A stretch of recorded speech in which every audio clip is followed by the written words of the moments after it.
Welcome to crime diaries. ఈ వారం మన గెస్ట్ సీనియర్ ఐపీఎస్ ఆఫీసర్, పేరు doctor Trivikram Varma, commissioner of police, Visakhapatnam. Trivikram Varma గారు పోలీస్ డిపార్ట్మెంట్కి వచ్చిన తర్వాత ఏజెన్సీ ఏరియా అయిన రంపలో పనిచేశారు, అదేవిధంగా కాకినాడలో పనిచేశారు, తర్వాత శ్రీకాకుళం పనిచేశారు. వీటితో పాటు గుంటూరు రేంజ్ వెళ్ళారు. ప్రస్తుతం విశాఖపట్నం కమిషనర్ ఉన్నారు. ఆయన సర్వీసులోకి వచ్చినప్పుడు మావోయిస్టు ప్రభావిత ప్రాంతాల్లో పనిచేసి అక్కడ ఉన్న ఎక్స్పీరియన్స్ ఏంటి, తర్వాత అర్బన్ ఏరియా అయిన గుంటూరు లాంటి పరిస్థితులు ఎలాంటి సిచ్యువేషన్ ఎదుర్కొన్నారంటే గుంటూరు, ప్రకాశం, నెల్లూరు, అదేవిధంగా ప్రస్తుతం మెట్రోపాల్ సిటీ విశాఖపట్నం ఉన్నారు. విశాఖపట్నం అనగానే చాలామందికి ఏదో డ్రగ్ అవుతుందని, నేరాలకు అడ్డా అంటూ ఒక ప్రచారం జరిగింది. కానీ వర్మ గారు వచ్చిన తర్వాత కానీ ముందు కానీ అటువంటి సిచ్యువేషన్ కనిపించట్లేదు. కానీ ప్రస్తుతం తెలుగు రాష్ట్రాల్లో ఒక సంచలనమైన 2 కేసులు టేకప్ చేశారు. ఒకటి ఎంపీ గారి ఇంట్లోని కిడ్నాప్, 2 ఒక ఆర్ఎస్ఏ గారు ఒక వ్యవహారం, నోట్ల మార్పిడి కేసులు. ఈ 2 కేసులను ఏ విధంగా డీల్ చేశారు, ఎలాంటి రాజకీయ ఒత్తులు లేకుండా ఏ విధంగా దాన్ని షార్ట్అవుట్ చేసుకున్నారతో పాటు ఆయన బదిలీల విషయంలో చాలా ట్రాన్స్పరెన్సీగా కనిపిస్తారు. అంటే సాధారణంగా బదిలీలు అనగానే ఏదో జరుగుతుంది, ఎవరో పొలిటీషియన్ లెటర్ ఇవ్వాలి అనే భావనలో ఉన్న కొంతమందికి ఓపెన్గా వీడియో కాల్ పెట్టి డైరెక్ట్గా ఒక ఏఎస్ఐ కానీ, ఒక ఎస్ఐ నుంచి కానిస్టేబుల్ కానీ, లేదంటే కానిస్టేబుల్ నుంచి ఏఎస్ఐ వెళ్ళినా ఏఎస్ఐకి వరకు ఉండే ట్రాన్స్ఫర్ని వీడియో కాన్ఫరెన్స్లో పెట్టి ఒక ఆప్షన్ ఇచ్చి వాళ్ళకి డైరెక్ట్గా ఇవ్వడం, లాటరీ పద్ధతి పెట్టడం అనేది ఎవరికి కామెంట్ లేని పరిస్థితి కనిపించింది. అంత పారసదంగా చేసిన ఆ వ్యవహారం వెనుక ఎలాంటి ఆలోచన వచ్చింది, విశాఖపట్నంలో జరుగుతున్న నేరాలకి ఆయన ఇచ్చే సమాధానం ఏంటి, డ్రగ్స్ అనే పదానికి విశాఖపట్నం ఉందా లేదా, లేదు కేవలం మీడియా హడావిడైన విశాఖపట్నం అన్నది క్రైమ్ సిటీగా ఉందని అంటున్నారు. ఒక సేఫ్ సిటీగా సిటీగా ఒక ఉన్న విశాఖపట్నం రాబోయే కాలంలో క్రైమ్ సిటీగా మారుతుందా, లేదు సేఫ్ సిటీగా ఉంటుందా, విషయాన్ని సార్ నేను తెలుసుకున్నాను. సార్ నమస్తే అండి. సార్ మీరు ఇక్కడ ఫస్ట్ పోస్టింగ్ తీసుకోగానే మీకు 2 కేసులు వెల్కమ్ చెప్పాయి. దాంతో మీరు ఒక్కసారి అంటే అప్పటికే మీకు నోన్ విశాఖపట్నం, కానీ ఇంకా ఎక్కువ వచ్చింది.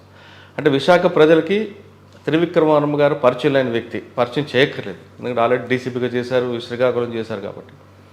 కానీ ఆ 2 కేసుల కన్నా ముందు ఈ డ్రగ్ ఇంజెక్షన్ పట్టుకోవడం, చిన్న చిన్న ప్రెస్ మీట్లు జరుగుతున్నా, ఎంపీ గారింటి కిడ్నాప్ అవ్వచ్చు, లేదా మీ డిపార్ట్మెంట్కి సంబంధించిన అమ్మాయి యొక్క నోట్ల మార్పిడి కేసు అవ్వచ్చు. ఈ 2 కేసుల్లో కూడా పొలిటికల్ ప్రెజర్ లేకుండా ఒక ఫస్ట్ కేసులో కూడా చాలా క్లియర్గా ఒక సినిమా చేంజింగ్లో ఆపరేషన్ చేయడం, తర్వాత ఆర్ఐ గారి విషయంలో కూడా మన డిపార్ట్మెంటే అని ఎక్కడ ప్రొటెక్ట్ చేయకుండా ఉన్నది ఉన్నట్లుగా రిమైండ్ చేయడం, ఇప్పుడు కూడా బెయిల్ రాకుండా పరిస్థితులు ఉన్నాయంటే పోలీస్ ఇమేజ్ మాత్రం పెరిగిందనే విషయం చాలా క్లియర్ కట్. కానీ బయట మాత్రం ఎంపీ గారి కిడ్నాప్ విషయంలో ఏదో జరిగిందని, ఆర్ఐని కాపాడడం వెనక ఇంకోదో జైలు పంపడానికి ఇంకో కుట్ర జరిగింది, ఇటువంటి ప్రచారాలు జరుగుతుంటాయి. 3వ వ్యవహారం విశాఖ అనేది కంప్లీట్గా రాబోయే కాలంలో క్యాపిటల్ సిటీ అవుతుంది కాబట్టి సేఫ్టీ మెథడ్స్ ఎలా తీసుకున్నారు, పబ్లిక్కి, ఇక్కడున్న పబ్లిక్ కానీ బయట నుంచి వచ్చే వాళ్ళకి కానీ మీరు ఇచ్చే మెసేజ్ ఏంటి? ఈ ప్రశ్న సమాధానం చెప్పే ముందు త్రివిక్రమ్ వర్మ గారు, డాక్టర్ ఉన్న వర్మ గారు బై ఛాన్స్ వేసుకున్నారా, బై చాయిస్ పోలీస్ యూనిఫామ్ వేసుకున్నారా? సివిల్ సర్వీసెస్ ఎగ్జామినేషన్ టేకప్ చేయాలంటే మనం ఎగ్జామ్ అపేర్ అయిన వెంటనే వచ్చేది కాదు కదా, మనం ప్లాన్ చేసుకుంటే కానీ ఎగ్జామినేషన్కి దిగలేము మనం. So until and unless final year నుంచి ఈ ఆలోచన ఉంది కాబట్టి civil service examination it's choice అని చెప్పాలంటే నేను పీజీ ఎంట్రన్స్ కూడా రాయలేదు. పీజీ ఎంట్రన్స్ రాసి అక్కడ రాకపోతే ఇటు వచ్చి ట్రై చేయడం అన్నది ఆప్షన్ కాదు, పీజీ ఎంట్రన్సే రాయలేదు. సో డైరెక్ట్గా I went for appearing for civil services. That's 100% choice. So choice వచ్చింది. క్యాడర్ మన చేతుల్లో ఉండదు, అది భగవంతుడి దయ మనకు కలిసి రావడం. క్యాడర్ అన్నది ఎవ్రీబడి నోస్ అబౌట్ దాట్. అది రొటేషన్ పద్ధతి కదా సార్, రొటేషన్ మనకు ఆంధ్ర రావడం అన్నది అదృష్టం సార్. అంటే మీరు డాక్టర్, వెటర్నరీ డాక్టర్ ఎందుకు ఇటు మారాలనుకున్నారండి? నేను ఎంబీబీఎస్ డాక్టర్ అండి. MBBS doctor. అంటే మా ఇంట్లో అంతా ఫ్యామిలీ ఆఫ్ డాక్టర్స్ అండి. గ్రాండ్ ఫాదర్ దగ్గర నుంచి డాక్టర్. నేటివ్ ఎక్కడండి? Father Kurnool, mother Tamil Nadu. So ఇట్లా కాంబినేషన్లో ఉన్నారనమాట. ఫాదర్ వచ్చేసి government doctor, professor of medicine, professor HOD of medicine. ఈ retired as professor and HOD of medicine. So father Kurnool medical కాలేజ్లోనే స్టూడెంట్. ఇటు సైడ్ మా మదర్ డాక్టర్, మదర్ వాళ్ళ ఫాదర్ డాక్టర్, మదర్ వాళ్ళ బ్రదర్స్ అందరూ doctors. So family of doctors. తర్వాత మా అన్నయ్య, మా చెల్లి అందరూ డాక్టర్స్. అంటే డాక్టర్ ఫ్యామిలీ వచ్చిన మీరు police. So entire family of doctors. So I have seen the doctors, even my uncles, మా కజిన్స్, మా క్రాస్ కజిన్స్, ప్యారలల్ కజిన్స్, అంటే నాన్న పిల్లలు, అమ్మ పిల్లలు అందరూ కూడా డాక్టర్లే. సో అందరూ డాక్టర్స్ చూసి ఇనీషియల్గా from the childhood only something different అన్నట్టుగా ఉన్నాము. సో ఎంబీబీఎస్ చేసేటప్పుడే I have decided my mind. So ఈ యొక్క సివిల్ సర్వీసెస్ అటెంప్ట్ చేద్దామని ఇంట్రెస్ట్ వచ్చింది. చిన్నప్పుడు కర్నూలులో స్కూల్స్కి వెళ్ళేటప్పుడు ఈ కలెక్టర్ బంగ్లా, ఎస్పీ బంగ్లా చూసేవాడిని. చూసి ఇంత పెద్ద ఇంట్లో ఒకరే ఉంటాడా మనం చిన్న ఇంట్లో ఉంటున్నాం, వీళ్ళేమో ఇంత పెద్ద బంగ్లాలో ఒకరే ఉంటారా అని. సో అలా చిన్న ఇంట్రెస్ట్ పెరిగింది నాకు. మనకు అప్పుడు ఏం తెలియదు కాబట్టి. సో ఎంబీబీఎస్ చదివేటప్పుడు I have firmly decided that I should go for civil services examination, whether I can make it or not, but I have to attempt అని డిసైడ్ చేసుకొని అటెంప్ట్ చేశాను. నా ఎంబీబీఎస్ 98లో అయిపోయింది. సో 2000లో I got qualified for Indian information service, IIS అని చెప్పి దాంట్లో క్వాలిఫై అయ్యాను. ఐ వాజ్ ట్రైనింగ్ ఢిల్లీలోనే జరిగింది, పోస్టింగ్ కూడా ఢిల్లీలో వచ్చింది. I was with media only, మీడియాతోనే ఉన్నాను నేను. డిఏవిపిలో ఉన్నా చాలా కాలం. డిఏవిపితో ఉన్నప్పుడు అన్ని మీడియా అసోసియేషన్స్తో పాటు మీటింగ్స్ అన్ని అఫీషియల్ మీటింగ్స్ అన్ని జరిగాయి. సో వాళ్ళ అడ్వర్టైజ్మెంట్ కోసం directorate of advertising and visual publicity. So దాంట్లో మీడియాస్తో పాటు regular meeting, audio visual cell, print cell, అన్ని సెల్స్ చూసేవాడు. తర్వాత ఢిల్లీలో ఉన్నప్పుడే మళ్ళీ ఇంకొకసారి ఎగ్జామ్ రాసినప్పుడు I got selected to IPS. So అప్పుడు ట్రైనింగ్కి వచ్చి మళ్ళీ ఆంధ్ర క్యాడర్ అలాట్ అయింది. సో ఆ తర్వాత పోలీస్ జర్నీ స్టార్టెడ్. మీరు ఐపీఎస్ రాసిన తర్వాత మీకు ఆంధ్ర క్యాడర్ వచ్చింది. క్యాడర్ అలాట్మెంట్ ప్రకారమే రొటేషన్ చేస్తారు తప్ప ఇందులో ఎలాంటి పొలిటికల్ ఇన్వాల్వ్మెంట్ కానీ లేదా డబ్బుల విషయం కానీ ఎక్కడ జరగదు. అది అసలు చాలా ప్యూర్లీ కాన్ఫిడెన్స్ లేకుండా ట్రాన్స్పరెన్స్గా జరుగుతుంది. కానీ మీకు మీ బ్యాచ్మెంట్స్ ద్వారా ఒక ఇబ్బంది ఎదురైంది. ఆ ఇబ్బంది అవతల వ్యక్తులు ఐపీఎస్ ఫ్యామిలీ నుంచి వచ్చిన వ్యక్తి, మీరు ఎలాంటి పొలిటికల్ బ్యాక్గ్రౌండ్ లేకుండా ఒక డాక్టర్ కుటుంబం, డాక్టర్ కొడుకుగా వచ్చిన మీకు అది చాలా ఇబ్బంది పెట్టినట్లుంది కదా అక్కడ. బాగా ఇబ్బంది పెట్టారండి, చాలా ఇబ్బంది పెట్టారు ఇనీషియల్ డేస్లో. అంటే ఎటు తిరిగి క్యాడర్ నుంచి పంపించేయాలా అని చాలా ప్రయత్నం చేశాను. బట్ అప్పుడు ఏమైంది, అలాట్మెంట్ చేసింది హోమ్ మినిస్ట్రీ కాబట్టి అవును, నాకు ఇద్దరు పొలిటికల్గా కూడా ఐఎమ్ నాట్ కనెక్టెడ్, బ్యూరోక్రట్ కూడా మా ఇంట్లో ఎవరి ఫ్యామిలీలో లేరు. So we don't have any kind of background except for hard work, we don't have anything. So అప్పుడు క్యాడర్ అలాట్మెంట్ చేసింది ఎంహెచ్ఏని కాబట్టి ఎంహెచ్ఏ నిలబడింది. సో తప్పుంటే వాళ్ళు అలాట్ చేసిన ఒక వర్మ గారి కోసం వాళ్ళు కింద దగ్గర కదండి, ఒక వర్మ కోసం వాళ్ళు వచ్చి జరిగిన కోర్టులో ఫేస్ అయింది వాళ్ళే కదా. So they defended their allotment process. వాళ్ళు ఎంహెచ్ఏ వచ్చి వాళ్ళు నిలబడ్డారు. సో ఇనీషియల్ స్టేజెస్లో they have defended our case. సబ్సిక్వెంట్గా దాన్ని ఎలివేట్ చేసి అప్పీల్ కోసం హైకోర్టుకు, తర్వాత సుప్రీంకోర్టుకు, అన్ని చోటుకు వెళ్ళడం జరిగింది.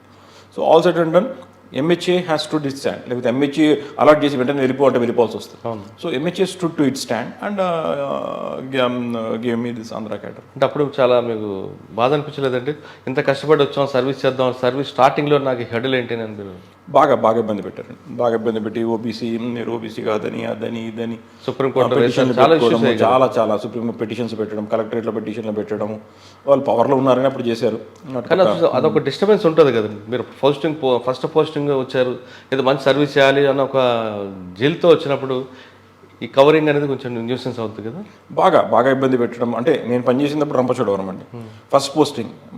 మా ఫ్యామిలీలో ఎప్పుడు కూడా పోలీస్ అన్నది కానీ, ఐఏఎస్ అన్నది కానీ, పొలిటికల్ అన్నది కానీ లేనిది. అది ఫస్ట్ రిమోట్ ప్లేసెస్లో పోస్టింగ్. నేను అక్కడ పనిచేస్తూ ఉంటే ఇక్కడ పిటిషన్లు పెడతా ఉంటాను. కోర్టుకి వెళ్ళడం, పిటిషన్లు పెట్టడము, కోర్టుకు రమ్మన్నాం చెప్పడము, తర్వాత పేపర్లో రాయించడము, అది ఇవన్నీ కూడా ఆ పేపర్ క్లిప్పింగ్స్ అని కూడా నా దగ్గర ఉన్నాయి. ఎవరు రాయించినారు అన్ని కూడా నాకు తెలుసు. అప్పుడున్న పేపర్ క్లిప్పింగ్స్ అని కూడా నా దగ్గర ఉన్నాయి. సో మ్యాక్సిమం నన్ను అంప్రెస్ చేయాలని బాగా ట్రై చేశారు. But all said and done, మా ఫ్రెండ్స్, భగవంతుని సపోర్ట్ ఎప్పుడు మాకు ఉంటుంది కాబట్టి we have sailed to. And during the tough times obviously my friends have help me out and MHA stood stand. Right, MHA అది ఇంపార్టెంట్. అక్కడ వాళ్ళు ఏమాత్రం డిస్టర్బెన్స్ వస్తే మీరు మళ్ళీ క్యాడర్ మార్చేస్తారు.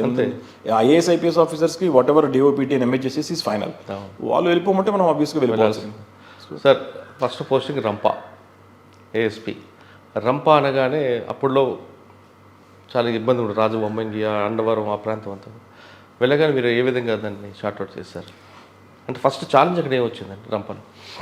రంపచోడవరం పోగానే మనకు అప్పట్లో కొద్దిగా మేము అందరికీ తెలుసు మావోయిస్ట్ మూమెంట్ కొద్దిగా ఉన్నింది అక్కడ. మూమెంట్ అప్పట్లో కొద్దిగా హెవీగా ఉంది. నేను పోకముందు ఒక టైగర్ క్యాంప్లో ఒక ఎన్కౌంటర్ జరిగింది. జస్ట్ ఒక 15-20 డేస్ ముందే జరిగింది. సో టైగర్ క్యాంప్లో ఎన్కౌంటర్ జరిగిన తర్వాత అప్పుడు ఫస్ట్ పోస్టింగ్ నన్ను తీసుకెళ్ళి అక్కడ పోస్టింగ్ ఇచ్చారు.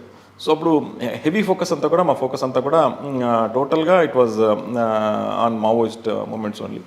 సో అక్కడ రెగ్యులర్గా మేము స్పెషల్ పార్టీస్తో పాటు అన్నిట్లో అడవుల్లో ఆపరేషన్స్కి వెళ్ళేవాళ్ళం. So that gave us lot of confidence. So ఇంతకు నువ్వు అడవిలోకి వెళ్ళకపోతే మనకి ఏముందో తెలియదు. ఒకసారి లోపలికి వెళ్ళి తిరిగి 2-3 సార్లు తిరిగిన తర్వాత ఫుల్ కాన్ఫిడెన్స్ వస్తుంది, ఎక్కడి నుంచి రావచ్చు ఎక్కడి నుంచి రాకు. సో ఆ విధమైన కాన్ఫిడెన్స్ నాకు గ్రాడ్యువల్గా పెరిగిపోయింది. కాన్ఫిడెన్స్ అది 2 years నేను అక్కడ పనిచేశాను. సో రిపీటెడ్గా వెళ్ళేవాడిని ఫారెస్ట్లోకి వెళ్ళేటాలకు ఏ గ్రామాల్లో ఎవరున్నారు, ఎవరు సపోర్ట్ చేస్తారు, ఎవరు సింపథైజ్ చేస్తారు, ఎవరిది అన్నది అండర్స్టాండింగ్ వచ్చింది. ఒకసారి అండర్స్టాండింగ్ వచ్చిన తర్వాత కాన్ఫిడెన్స్ పెరిగింది. ఓకే సార్, రంపలో మీరు మావోయిజం మీద ఒక ప్లాన్ ఆఫ్ యాక్షన్ వెళ్ళారు. మీకు అప్పుడు సపోర్టింగ్గా ఆఫీసర్స్ ఉండేవారు. ఫస్ట్ ఎస్పీ అప్పుడు మీకు నాగిరెడ్డి గారు, బతిన్ శ్రీనివాసులు గారు ఫస్ట్ ఎస్పీ ఉన్నారు కొంతకాలం. బతిన్ శ్రీనివాసులు వెళ్ళిపోగానే నాగిరెడ్డి గారు ఆయన గైడెన్స్లో మీరు ఇంకా ఎంతవరకు వర్క్ చేస్తారు? బాగానే ఉన్న ఎస్పీలు అందరూ కూడా నా దగ్గర, నేను ఎవరి కింద అయితే పనిచేశానో అందరూ ఎస్పీలు కూడా టోటల్గా సపోర్ట్ చేశారు. నేను పోయే ఛానల్లో టోటల్ సపోర్టే తప్పిస్తే ఎక్కడ కూడా నాకు అడ్డంకులు వేయడం కానీ ఏ విధమైన ఇది కూడా లేదు. మనకు అప్పుడు ఒరిస్సా నుంచి అక్కడి నుంచి ఏజెన్సీ ప్రాంతం నుంచి కొంచెం గాంజా వచ్చేది. అవన్నీ కూడా మారేడుమల్లి చెక్ పోస్ట్ అవన్నిట్లో కూడా టఫ్గా పట్టుకొని లారీలు అప్పట్లో హెవీగా వచ్చేది ఆ కాలంలో. అప్పుడు లారీస్నే ఆపేవాళ్ళం. సో ఆపి డైవర్ట్ చేసి తీసుకెళ్ళాం. తర్వాత కొన్నిసార్లు అంబులెన్స్లో వచ్చినాయి, కొన్నిసార్లు లారీలో షేప్స్ మార్చి తీసుకొచ్చారు. దీని మీద ఎక్కువ దృష్టి పెట్టేవాళ్ళం. సో ఎంతకెంతకు వచ్చిందో మనకంతకంతకు మనము అప్పుడు పట్టుకోవడం జరిగింది. క్రైమ్ పెద్దగా ఉండేది కాదు అప్పుడు. క్రైమ్ నార్మల్ మనకు as ASP or DSP we use to take care of SC ST కేసెస్తో మనం చూసుకునే వాళ్ళం. 304B. కానీ మీకు 2 బోర్డర్లు ఉంటాయండి, ఒకటి ఆంధ్ర, ఒకటి ఛత్తీస్గఢ్. అప్పుడు కంబైండ్ అయిపోయి అనవచ్చు. కానీ ఒరిస్సా ఒకటి ఉంది, ఛత్తీస్గఢ్. రెండింటి కొంచెం న్యూసెన్స్ ఉండేది కదా. బాగా ఇన్ఫ్లుక్స్ ఉండేదండి, బాగా ఇన్ఫ్లుక్స్ ఆఫ్ మన నక్సల్ ఎలిమెంట్స్ వచ్చేవాళ్ళు, ఈ సింపథైజర్స్, మావోయిస్టు. మనము అప్పుడు పోవాలనుకుంటే ఏజెన్సీలో రంపచోడవరంలో ఫార్దెస్ట్ పోలీస్ స్టేషన్ వచ్చి డొంకరాయి పోవాలంటే మనకు నేరో రోడ్స్. చింతూరు వరకు బాగానే ఉంటుంది, మారేడుమల్లి తర్వాత చింతూరు వస్తుంది. చింతూరు తర్వాత అక్కడి నుంచి మనం ఇంకా పైకి మనం డొంకరాయికి వెళ్ళాలి. డొంకరాయి రోడ్ మాత్రం చాలా నేరోగా ఉంటుంది. కానీ అక్కడ సిఆర్పిఎఫ్ కంపెనీ ఉండేది, మనకు పోస్టింగ్ ఉండేది. సో కలిసి ఆపరేషన్స్ చేసేవాళ్ళు. ఓకే, రంప తర్వాత అండి? రంప తర్వాత 2 years తర్వాత ఓఎస్డి ప్రమోషన్ నుంచి నర్సీపట్నం తీసుకెళ్లారు. ఓఎస్డి ప్రమోషన్ నుంచి కరీంనగర్ తీసుకెళ్లారు. ఓకే, కరీంనగర్ తీసుకెళ్ళిన తర్వాత 6 months తర్వాత ఇక్కడ మన వినీత్ బ్రిజ్లాల్ గారు అప్పుడు ఎస్పీ విశాఖపట్నం ఉండేవారు. సారు విపరీతంగా పట్టుపట్టి త్రివిక్రమ్ కావాలని చెప్పేసి సారు మళ్ళీ సీనియర్ ఆఫీసర్స్ అప్పుడున్న సీనియర్ ఆఫీసర్స్ అందరిని అడిగి మళ్ళీ నన్ను వితిన్ 6 months బలవంతంగా తెప్పించేశారు. వితిన్ 6 months నా కరెక్ట్గా కరీంనగర్ పోయినాను. 6 months మంచి హౌస్ ఉండింది, అంత ఎస్టాబ్లిష్డ్ ఉండింది తెలంగాణ అప్పట్లో. బంగ్లా అంత ఆఫీసర్ శివశంకర్ రెడ్డి గారు ఎస్పీగా ఉండేవారు అప్పుడు. రవిశంకర్ అయ్యనార్ సార్ అప్పుడు డిఐజీ కరీంనగర్ రేంజ్లో ఉండేవారు. సో సార్ కింద కొన్ని ఆపరేషన్స్ అన్ని ఎగ్జిక్యూట్ చేసినాము. అంత లోపల ఇక్కడ మావోయిస్ట్ యాక్టివిటీ మనకు ఏఓబీలో ఎక్కువ ఉంది. సో వినీత్ బ్రిజ్లాల్ గారు అప్పుడు ఎస్పీ విశాఖ రూరల్ సారు ఓఎస్డీగా నేను కావాలని చెప్పేసి 6 monthsలో సీనియర్ ఆఫీసర్ మీద ప్రెషర్ పెట్టి విపరీతంగా నన్ను 6 monthsలో మళ్ళీ కరీంనగర్ నుంచి మళ్ళీ నర్సీపట్నం తీసుకొచ్చాను. ఓకే, సో ఆల్రెడీ నాకు రంపచోడవరం ఎక్స్పీరియన్స్ ఉండడం వల్ల ఈ నర్సీపట్నం అన్నది ఇంకా యాడెడ్ ఎక్స్పీరియన్స్. సో నర్సీపట్నం వచ్చిన తర్వాత హెడ్ క్వార్టర్ మన చింతపల్లి, జీకేవి ఇవన్నీ మళ్ళీ కోరి ఏరియా మళ్ళీ తిరగడం మొదలుపెట్టాను. నా ఏరియా అన్న టైప్లో నేను తిరుగుతాను. నేను మోటార్ సైకిల్ మీద తిరిగేసేవాడిని, విపరీతంగా తిరిగేవాడిని మోటార్ సైకిల్స్. ఎక్కడెక్కడ పార్టీస్ వెళ్తాయి, ఎక్కడ వరకు లాస్ట్ పాయింట్ ఏది, అక్కడ వరకు నేను వెళ్ళి చెక్ చేసుకొని అది బాగుందా లేదా, ఆ తర్వాత ఏం విలేజెస్ వస్తాయి. సో అన్నీ నేను ఫిజికల్గా తిరిగేసేవాడిని. సో ఆ విధంగా నాకు ఆ ఏజెన్సీ ఎంటైర్ టెన్యూర్ కూడా బాగా ఎంజాయ్ చేశాను నేను. ఎక్కడ కూడా అయితే నాకు పనిష్మెంట్ పోలీసింగ్ కానీ లేకపోతే ఇది ఏంది నేను ఇక్కడ ఉన్నాను ఎప్పుడూ అడిగేవాడిని. సార్ నాకు పార్టీలు ఇవ్వండి నేను పంపిస్తాను, పార్టీలు ఇవ్వండి నేను డిప్లాయ్ చేస్తాను, నేను కూడా వెళ్తాను ఆపరేషన్స్ కొని చేసేవాడిని. సో సార్ మీరు చేస్తున్న కరీంనగర్కి ఏఓబి ప్రాంతానికి టెరెన్ డిఫరెంట్ ఉంటుంది. చాలా డిఫరెన్స్ ఉంది. మీరు ఆ టైంలో ఎక్కి దిగడం, ఒక్కొక్కసారి మీరు లోపల కుమ్మకెళ్తే 3-4 days వరకు బయటికి రారు. అటువంటి సమయంలో ఎందుకురా ఈ డాక్టర్ పోస్ట్ హ్యాపీగా ఉండి వదులుకొని ఇందులోకి వచ్చాననిపించలేదా? ఫస్ట్ టెరైన్ వస్తామండి. టెరైన్ అయితే చాలా డిఫరెన్స్ ఉంటుందండి. మన ఏఓబి టెరైన్కి కరీంనగర్, మన వరంగల్, కరీంనగర్, మన ఛత్తీస్గఢ్ బార్డర్ జంక్షన్ అక్కడ కూడా ఆపరేషన్స్ చేశాను నేను. అడవిలో అక్కడ తెలంగాణలో పోయినప్పుడు అడవిలో వెళ్తున్నప్పుడు ఇంతేనా అడవి అని అడుగుతున్నాం. ఇక్కడ రంప అలవాటైన తర్వాత ఇంతేనా అడవి అని అడిగాము. అంతే సార్ ఈ టెర్రైన్ ఇంతనే ఉంటుంది, సింపుల్గానే ఉంటుంది అనేవారు. సో అదే ఏఓబికి వస్తే మనం ఒక్కొక్క పీక్ ఎక్కాలంటే మినిమం 800, 9000, 1500, 1200 ఆ టైప్లో ఉండేది అనమాట. అది ఎక్కాలంటే మనకు ఆ పైకి వెళ్ళి లిటరల్గా ఆ పైనుంచి మనం సబరి నది కనపడుతుంది అనమాట. డొంకరా వైపు ఎక్కితే సబరి నది కనపడుతుంది. సబరి నదులు చూస్తూ అంటే ఎక్కిన కష్టం అంతా కూడా మర్చిపోతాం. ఆ పైనకి వెళ్ళిన తర్వాత సాయంత్రం వాన పడుతుంది.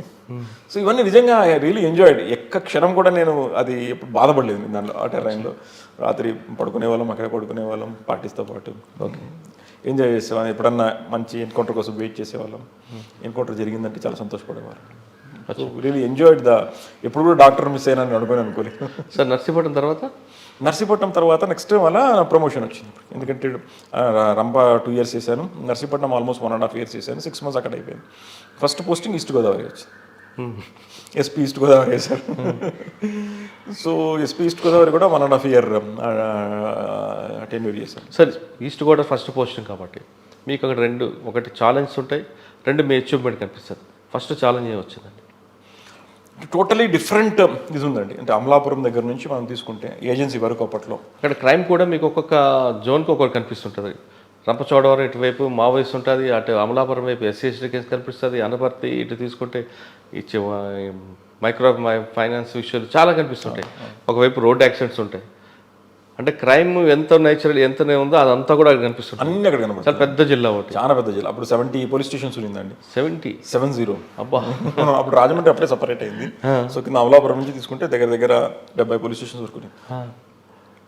అమలాపురంలో మేజర్ ఛాలెంజెస్ మాకు అంబేద్కర్ గారి విగ్రహాన్ని అప్పుడు 2010-11లో డ్యామేజ్ చేయడం జరిగింది.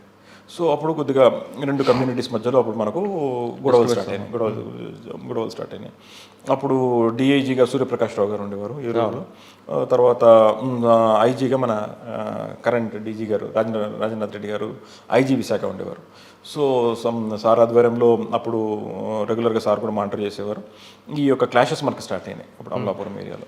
సో దాన్ని కూడా గట్టిగా నిలబడి ఎదుర్కోవడం, అక్కడ అమలాపురంలోనే స్టే చేసి కంటిన్యూస్గా ఎదుర్కోవడం, తర్వాత ఆ ఇష్యూని టోటల్గా సాల్వ్ చేసి ఏదైతే విగ్రహం పోయిందో దాన్ని తీసుకొని వచ్చి మళ్ళీ ఇన్స్టాల్ చేసి అక్కడే పెట్టడం, దాన్ని చేసిన వాళ్ళు ఎవరైతే ఉన్నారో వాళ్ళు పట్టుకొని రావడం, అది పెద్ద ఛాలెంజ్గా ఉన్నది.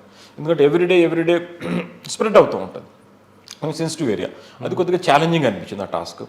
తర్వాత క్రైమ్ వర్క్ తీసుకుంటే మనకు చాలా తీసుకున్న అమలాపురం ఇష్యూని ఎక్కువ బ్లోఅప్ కాకుండా ఫస్ట్లోనే దాన్ని కట్ చేయాలి. కానీ అక్కడ ఒక రౌడ్ షీటర్ ఉంటాడు గంధం శ్రీను, వాడు యాటిట్యూడ్, వాడు మోడ్ ఆఫ్ ఆపరేట్ ఇదే కదండి. ఎక్కడ ప్రశాంత్ ఉందో అక్కడ ఏదో చేస్తుంటే వాడు మీకు ట్రేస్ అయ్యాడు అప్పుడు అందరినీ పికప్ చేసాం. అమలాపురం అందరినీ పికప్ చేసి స్టేషన్లో కూర్చునేవాడిని. అమలాపురం స్టేషన్లోనే 7 days ఉన్నాను. సో అప్పుడు వీళ్ళందరినీ అందరం రౌడీ షీటర్స్ ఉంది అందరినీ పికప్ చేసి తరువుగా ఇంట్రాగేట్ చేయడం జరిగింది ఆ టైంలో. సో ఆ టైంలో కేసు డిటెక్ట్ అయ్యి తీసుకెళ్ళి అంబేద్కర్ గారి విగ్రహం తీసుకెళ్ళి అప్పుడు బావిలో వేసినట్టుగా మనకు తెలిసింది. మళ్ళీ తీసి రికవర్ చేసి మళ్ళీ తీసుకొచ్చి ఇన్స్టాల్ చేసాం. ఎవరి సెంటిమెంట్స్ కూడా హర్ట్ కాకుండా దాన్ని మళ్ళీ రీప్లేస్ చేయడం వల్ల ప్రజల్లో కూడా నమ్మకం వచ్చింది ఆ కేసు. తర్వాత అండి ఇక్కడ ఇంకొక క్రైమ్ చూపిస్తున్నారు. కాకినాడ వచ్చేటప్పుడు పోర్ట్ ఇష్యూస్ వచ్చేది మాకు. పోర్ట్లో రకరకాల ఆయిల్ థెఫ్ట్ అని, తర్వాత పైప్ లైన్కు కన్నాలు వేసి తీసుకోవడము, ఇవన్నీ కూడా హెచ్పిసిఎల్ పైప్ లైన్స్కు కన్నాలు వేసి తీసుకోవడము, ఇవన్నీ కూడా రిపీటెడ్ అక్కడ ప్రాబ్లమ్స్ వచ్చేది. సో లారీస్ తీసుకెళ్ళడం, దీనికి సపరేట్గా స్పెషల్ పార్టీస్ పెట్టి మానిటర్ చేయడం స్టార్ట్ చేసాం అన్నమాట పోర్ట్ ఇష్యూస్ వచ్చేటప్పుడు. కాకినాడలో ఇంకొక ప్రాబ్లం ఉండేదండి. మీకన్నా ముందున్న ఆఫీసర్కి అక్కడున్న సబార్డినేట్కి మధ్యన వివాదం. ఆ వివాదం ఉన్నదా లేదని పక్కన పెడితే కాకినాడలో కొంతమంది ఆఫీసర్స్ అంటే ఇన్స్పెక్టర్ లెవెల్, ఎస్ఐ లెవెల్లో ఒక గ్రూప్గా తయారై వాళ్ళు ఆ ఇద్దరి మధ్య డిస్టర్బెన్స్ తీసుకొచ్చారు. మీకు కూడా చేద్దాం చూసారు వాళ్ళు ఏమైనా? అప్పుడు నేను ఏఎస్పీగా ఉన్నానండి. ఆ ఇన్సిడెంట్ జరిగినప్పుడు నేను ఆ జిల్లాలోనే ఉన్నా. నేను ఏఎస్పీ రంపచోడవరం ఉన్నప్పుడే సీనియర్ ఆఫీసర్స్ ఇద్దరి మధ్యలో డిస్టర్బెన్స్ వచ్చింది. ఆ డిస్టర్బెన్స్ వచ్చినప్పుడు డిఐజీ గారు ఎంక్వైరీ కూడా చేశారు కదా. డిఐజీ గారు ఎంక్వైరీ చేశారు. ఎంక్వైరీ చేసిన తర్వాత ఇంకా సరే అది అయిపోయింది. But what you said is right. At the time some elements wanted to exploit the situation. ఆ డిఫరెన్స్ ఆఫ్ ఒపీనియన్ ఏదైతే difference between the 2 senior officers ఉందో దాన్ని కొంతమంది ఎక్స్ప్లాయిట్ చేసి దాని మీద ఏదో పబ్బం గడుపుకోవాలనుకున్నారు. కానీ but we came to know సబ్సిక్వెంట్గా ఎవరు ఇట్లా చేసినారు. ఆ వాతావరణం మీ మీద పడింది ఏమన్నా? లేదంటే అక్కడ ఇద్దరు ఆఫీసర్ల మధ్య వివాదం, ఆ కింద సిబ్బంది అంత న్యూసెన్స్ చేశారు వాళ్ళు? అంటే ఉన్నింది. జిల్లా ఇద్దరు సీనియర్ ఆఫీసర్స్ ఎస్పీ లెవెల్లో, అడిషనల్ ఎస్పీ లెవెల్లో తగుపడుతుంటే జిల్లా మీద ఎఫెక్ట్ పడకుండా అయితే ఉండదు. ఎవరి మాట వినాలా ఆ టైప్లో ఉంటుంది. అంటే అందరూ ఈక్వల్గానే గౌరవిస్తుంటాం కాబట్టి కొద్దిగా ఆ టైంలో కొద్దిగా డిస్టర్బెన్స్ పోలీస్ డిపార్ట్మెంట్ మీద అయితే పడింది. బట్ ఆబ్వియస్లీ ఎస్పీ కంటే సుపీరియర్ ఆఫీసర్స్ డిఐజీ అక్కడ ఉన్నారు కాబట్టి ఇమీడియట్గా రావడం, దాన్ని సాల్వ్ చేయడం, వితిన్ 1 or 2 days సెటిల్ కావడం అంటే జరిగిపోయింది. ఓకే, ఇంకా మీకు బాగా గుర్తుండిపోయిన సంఘటన ఏంటంటే కాకినాడలో ప్రజలు మంచి వాళ్ళు ఉంటారు కానీ న్యూసెన్స్ ఎక్కువ కనిపిస్తుంటుంది. ఒక ఛాలెంజ్ అండి, that itself is a challenge. And it was like every day something surprises will be there for in store for you.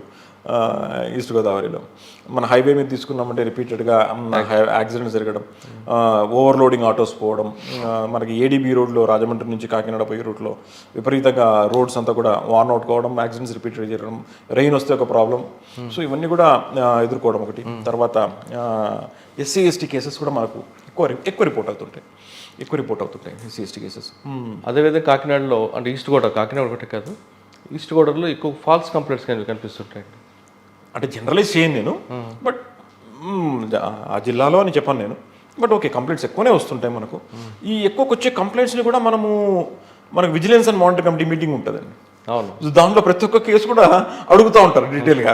అదొక సంథింగ్ సర్ప్రైజింగ్, అక్కడ ఎక్కువ డీటెయిల్గా అడుగుతుంటారు. నాట్ బట్ నాట్ లీస్ట్ అక్కడ మనకు కమిటీ మీటింగ్లో కమిటీ మెంబర్సే కాదు, చాలా మంది కూడా పార్టిసిపేట్ చేస్తారు. అదొక విచిత్రం అక్కడ. But all said and done, it's only they are all working for the benefit of SC ST community, కాబట్టి we use to encourage participate చేయమని. అదే జిల్లాలో ఇంకొక ఆచారం ఉంటుందండి, సీనియర్ ఆఫీసర్లుగా అంటే ఐపీఎస్ ఆఫీసర్ ఎవరైనా వస్తే వాళ్ళని దగ్గర తీసుకోవడానికి రకరకాల క్యారేజీలతో భోజనాలు వంటలు తీసుకొస్తారు కొంతమంది, అందరూ కాదు. భోజనం తీసుకొచ్చి పెట్టి వాళ్ళని ఆ గ్రిప్లో పెట్టుకుందాం అనే ఒక ఆలోచన. అంటే అది కొంతమంది మంచిగా చేస్తారు, కొంతమంది దాన్ని బిజినెస్కి మార్చుకుంటారు. అటువంటి క్యారేజ్లు ఏమైనా మీకు వచ్చాయా? హనీ ట్రాప్ కూడా చేస్తుంటారు. విన్నాను, నేను పోకముందే నాకు కొంతమంది సీనియర్ ఆఫీసర్స్ బ్రీఫ్ చేసి మరీ పంపించారు, కొంచెం కేర్ఫుల్గా ఉండాలా, మొదటి జిల్లా మీరు పోతున్నారని చెప్పేసి కొద్దిగా గైడెన్స్ ఇచ్చి పంపించడం జరిగింది. కాబట్టి కొద్దిగా దూరంగానే ఉన్నాను. ఇప్పుడు దాకా ఎటువంటి ట్రాప్లో పడలేదు. ఇప్పుడు మిమ్మల్ని చూస్తే పడలేదు, ఇప్పుడు దాకా ఏ ట్రాప్లో పడలేదు. అంటే మీరు పడలేదు, వేస్తుంటారు కదా వాళ్ళ. అంటే కేసులు మీకు చాలా కేసులు చేస్తుండొచ్చు, ప్రాపర్టీ అఫెన్స్ ఎక్కువ జరిగి అప్పటికే ఒక నైట్ హెచ్బీ చేస్తున్న అఫెండర్ని ఒక టీం ఫామ్ చేసి తెప్పించారు. ఆ కేసు మీరు మర్చిపోయి ఉండొచ్చు, కానీ మాకైతే గుర్తులో ఉంది. అంటే అందులో ఎందుకు గుర్తు పెట్టుకోవాల్సిన అవసరం ఉందంటే అది ఎప్పటి నుంచో పెండింగ్ ఉన్న కేసు, అది మీరు వెళ్ళగానే చేశారు. ఇంకొకటి మీ కాకినాడలో మీ వాళ్ళు చెప్పేవారండి, స్టేషన్ ఇన్స్పెక్షన్కి వెళ్ళినప్పుడు ప్రతి పోలీస్ స్టేషన్కి వాళ్ళు పెట్టి ఫైల్స్ అన్నీ పైన చూడకుండా కింద నుంచి తీసేవారట. ఎందువల్ల అండి? నాకు బేసిక్గా అంటే ఆయన ఆల్రెడీ మంచి ఫేర్ చేసుకుని కేసులన్నీ ఫైల్ పెడతాడు, పెంటెన్సీ ఉన్నవి ప్రాబ్లమ్స్ వాళ్ళు కింద పెట్టేవాడట, కానీ మీరు అవన్నీ తీయకుండా కింద తీసేవారట. రికార్డు బాగా ట్రైనింగ్ అయినానండి. నేను ట్రైనింగ్ అయింది చారు సిన్హా మేడం దగ్గర ట్రైనింగ్ అయినా. సో మహబూబ్ నగర్ జిల్లా ఉన్నప్పుడు చారు సిన్హా మేడం గారు చాలా ప్రత్యేకమైన శ్రద్ధ తీసుకొని నా ట్రైనింగ్లో మేడం దగ్గర ఉన్న 6 నెలలు మాత్రం ప్రత్యేకమైన ఎవ్రీడే మేడంకు బ్రీఫ్ చేయాలి. ఓకే, ఏం చేసావు ఈరోజు ఈవినింగ్ అడుగుతారు. సో ఆ విధంగా మేడం దగ్గర ఉన్నప్పుడు స్టేషన్ హౌస్లో నాగర్ కర్నూలు పోలీస్ స్టేషన్ ఎస్హెచ్ఓగా 3 months ఉన్నాను నాగర్ కర్నూలులో. సో అప్పుడు ఎవ్రీడే మేడంతో మాట్లాడేటప్పుడు రికార్డ్స్ గురించి ఎక్కువ ఫోకస్ చేయించారు. సో స్టేషన్లో 45 రికార్డ్స్ ఉంటాయి, అవన్నీ చెక్ చేసి అన్నీ కూడా అప్డేట్ చేయమని చెప్పేవారు. సో ఇప్పుడు వీళ్ళకి నేను అడుగుతుంటే రికార్డ్స్ వాళ్ళకి కూడా అర్థం కాదు బేసిక్గా. ఇప్పుడు స్టేషన్కి వెళ్ళి 45 రికార్డ్స్ బయటికి తీయమంటే మా వాళ్ళకి అర్థం కాదు బేసిక్గా. సో ఏ రికార్డులో ఏముంటుంది, ఎక్కడ అప్డేట్ చేయాలన్నదంతా కూడా నా దగ్గర అంటే ట్రైనింగ్ అయ్యాను కాబట్టి పర్ఫెక్ట్ ఐడియా ఉంటుంది అనమాట. సో అదొకటి. రెండోది, మనం బేసిక్గా తెలుగు కాబట్టి ఈజీగా నాకు అర్థమైపోతుంది ఎక్కడ మిస్చీఫ్ చేయడానికి ఛాన్సెస్ ఉంటాయి అన్నది. CD ఫైల్ నాకు చూడంగానే ఎక్కడ CD ఫైల్ ఓపెన్ చేయాలి నాకు అర్థమైపోతుంది ఎక్కడ మిస్టేక్ చేసి ఉంటారని. అది నేను 5 నిమిషాలు 10 నిమిషాల్లో మ్యాక్సిమం 6-7 minutesలో నేను పట్టేసుకుంటాను నేను ఎందుకు ఇక్కడ అని. సో అది it's being training that is being useful for me in catching hold of any mischief that is being done in the CD file or in the records. కానీ ఎక్కువగా 174 ఫైల్స్ ఎందుకు చూసేవారంటే? 174 అన్నది కొంచెం సీరియస్గా చూసుకోవాల్సిన విషయం అండి. ఎందుకంటే కొన్ని చోట్ల వేరే విధమైన మర్డర్ జరిగినా కూడా దాన్ని 174 అని చెప్పేసి పక్కన పెడతారు అన్న ఒక భయం మొదటి నుంచి ఉండేది నాకు. అటువంటిది జరగకూడదు. 174 అంటే ఎవరు ఫోకస్ ఉండదండి. అన్యాచురల్ డెత్ కదా, సర్లే చూద్దాంలే అంటారు. అన్యాచురల్ డెత్ నిజంగా అన్యాచురల్ డెత్ అన్నది నాకు డౌట్ ఇప్పుడు. సో దాని మీద నేను ఎక్కువ దృష్టి పెడతాను నేను. బట్ డ్రౌనింగ్లో చేసి చనిపోయినాడు అంటారు. డ్రౌనింగ్ చేసి చచ్చిపోయినట్టు దానికి తెలుస్తుంది మనకు. డ్రౌనింగ్ చేసాడా వాడిని ముంచి చంపారా అది నాకు పోస్ట్ మార్టంలో తెలిసిపోతుంది. మీరు డాక్టర్ కనుక నేను అది వాడు చెప్పిన కండిషన్ చూస్తాను, పోస్ట్ మార్టం రిపోర్ట్ చూస్తాను, ఈ రెండే చూస్తాను నేను. ఈ రెండింటిలో టాలీ అయిందంటే ఓకే వెళ్ళి అనుకుంటాను, ఈ రెండు టాలీ కాలేదంటే మాత్రం గట్టిగా పట్టుకుంటాను. ఆ విధంగా ఒక పట్టుకున్నారా? పట్టుకోలేదు, దొరకలేదు ఎవరు కూడా, అంత రిస్క్ ఎవరు చేయరు కూడా. బట్ దానిపైన దృష్టి ఉంది అని తెలిస్తే, ఎస్పీ గారికి దృష్టి ఉంది అని తెలిస్తే ఎవరు మిస్చీఫ్ చేయరు. But they are very serious offences అండి, very serious offences. Sir Kakinada East Godavari నుంచి శ్రీకాకుళం? లేదండి, ఈస్ట్ గోదావరి నుంచి మళ్ళీ హైదరాబాద్ బెటాలియన్కి వెళ్ళాను, మళ్ళీ అక్కడి నుంచి డీసీపీకి వచ్చాను వైజాగ్ నుంచి ప్రకాశం వెళ్ళాను, ప్రకాశం నుంచి శ్రీకాకుళం వచ్చాను, శ్రీకాకుళం నుంచి ఏలూరు. చెప్పండి సార్, వైజాగ్ డీసీపీకి వచ్చినప్పుడు ఇక్కడ క్రైమ్ ఎలాగుండేది? అప్పుడు సిపి ఎవరంటే మీకు? అమిత్ గర్గ్ గారు. అమిత్ గర్గ్ గారు బాగుంది. అప్పుడు వచ్చినప్పుడు అప్పుడు మన స్టేట్ డివైడ్ అయిందండి. స్టేట్ డివైడ్ అయ్యి అందరూ కూడా అప్పుడు మనకు ఈ ల్యాండ్ ఎక్కువ ఇల్లీగల్ ఆక్యుపేషన్ ఎక్కువ ఉండేది వచ్చేసేసి. మన అప్పుడు స్టేట్ డివైడ్ అయింది కాబట్టి కొత్తగా వైజాగ్ కూడా డెవలప్ అవుతుందని చెప్పేసి ల్యాండ్ కబ్జాలు, తర్వాత విపరీతంగా ఎక్కువ మధురవాడ ఏరియాలో ఎక్కువ ఉండేది. సో దానిపైన ఎక్కువ దృష్టి పెట్టడం జరిగింది. అది కాకుండా అప్పుడే మనకు ఈ స్టేట్ ఫామ్ కావడం, కొత్తగా ఎక్కువ మంది ఇన్ఫ్లో రావడము, ఈ కొన్ని హౌసెస్ అంతా మన ట్రాఫికింగ్ జరగడం, తర్వాత అంటే ప్రాస్టిట్యూషన్స్కు హౌసెస్ని అప్పుడు తీసుకోవడం, తర్వాత బెట్టింగ్ జరగడం, ఇక్కడ ఇల్లీగల్ క్రైమ్స్ కొద్దిగా ఎక్కువ ఉన్నాయి. అవన్నీ కంట్రోల్ చేస్తాం. అవన్నీ బాగా ఎవడైతే రెంట్ ఇచ్చినారో ఫ్లాట్ని కూడా సీజ్ చేసేవాళ్ళు. కలెక్టర్ గారితో మాట్లాడి RDO has to seize the house if it is used for brothel purposes. So ఆ విధంగా క్లోజ్ చేయించేవాళ్ళం. ఎప్పుడైతే మనం ఇట్లా గట్టిగా చర్యలు తీసుకోవడం మొదలుపెట్టామో అప్పుడు చిన్నగా మెసేజ్ వెళ్ళింది. తర్వాత అప్పట్లో ఈ రౌడీ షీట్ వాళ్ళలో వాళ్ళు కొట్టుకునేవాళ్ళు, రౌడీ గ్యాంగ్స్ వాళ్ళలో వాళ్ళు కొట్టుకునేవాళ్ళు. సో దానిపైన కూడా ఫోకస్ పెట్టాం. సో అప్పుడు మనకు కొన్ని మర్డర్స్ కూడా అప్పుడు జరిగినాయి 2015లో ఇనీషియల్గా రౌడీ గ్యాంగ్స్ మధ్యలో. సో ఆ రౌడీ గ్యాంగ్స్ అప్పుడున్నప్పుడు కూడా దానిపైన సిపి గారి ఆధ్వర్యంలో ప్రత్యేకమైన దృష్టి పెట్టి మళ్ళీ రిపీట్ కాకుండా ఎవరిపైన అయితే ముందుగానే పీడీ యాక్ట్ పెట్టాలన్నది ప్లాన్ చేసి అప్పుడే మన పీడీ యాక్ట్స్ కూడా అప్పుడే ఆలోచన చేయడం తీసి వాళ్ళని పర్మనెంట్గా జైల్లో పెట్టడం.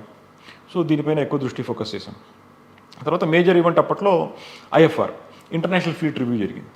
సో ఇంటర్నేషనల్ ఫ్లీట్ రివ్యూ జరిగినప్పుడు అప్పుడు 48 కంట్రీస్ ఏమో పార్టిసిపేట్ చేసినాయి. అప్పుడు మనకు ఉన్న విఐపీస్ అందరూ కూడా ప్రెసిడెంట్, ప్రైమ్ మినిస్టర్, తర్వాత డిఫెన్స్ మినిస్టర్, అందరు మినిస్టర్స్, యూనియన్ మినిస్టర్స్ అందరూ రావడం జరిగింది. సో అటువంటి మేజర్ ఈవెంట్ అది ఇంచుమించు 5 days ఆర్కే బీచ్లో జరగడం జరిగింది.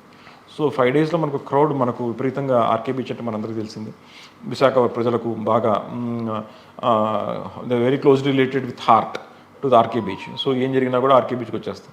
సో అప్పుడు క్రౌడ్ మనకు 5-6 లక్షలు రావడం అన్నది బాగా టఫ్ అయింది అప్పుడు మనకు. ఎందుకంటే ఉన్న రోడ్స్ అన్నీ కూడా నేరో రోడ్స్ మనకు. ఆ కేజీహెచ్ డౌన్ తీసుకున్నా కానీ, ఇటు సైడ్ డౌన్ తీసుకున్నా కూడా ఈ సెంటర్ రోడ్ మనం ఎప్పుడు వీఐపీస్ పెట్టుకుంటాం. ఏది మన ఎన్టీఆర్ స్టాచ్యూ దగ్గర వీఐపీస్ని పెట్టుకుంటాం. సో ఈ నేరో రోడ్స్లో రావడం వల్ల ప్రజలకు కొద్దిగా మనకు టెన్షన్ ఉంది. కానీ more than 5 lakh people came RK Beach, they witnessed and they went back safely without any, not even a single event of any untoward incident has not taken place. That was a big success. Okay sir, CP గారి దగ్గర ఇప్పుడు అమిత్ గారు నేర్చుకున్నారు. ఏం నేర్చుకున్నారు, ఏం బాగా నచ్చింది చెప్పండి. ఆయనకు ఒక స్టైల్ ఉంటుంది ఒకటి, నేను చెప్తాను మీరు. అమిత్ గారి దగ్గర నేర్చుకుందంటే ఏ ఇష్యూ కూడా సూపర్ఫిషియల్గా విని వెళ్ళిపోవడం అంటూ ఉండదండి. ఎవరిని చెప్తే మాత్రం అది చాలా నచ్చింది నాకు.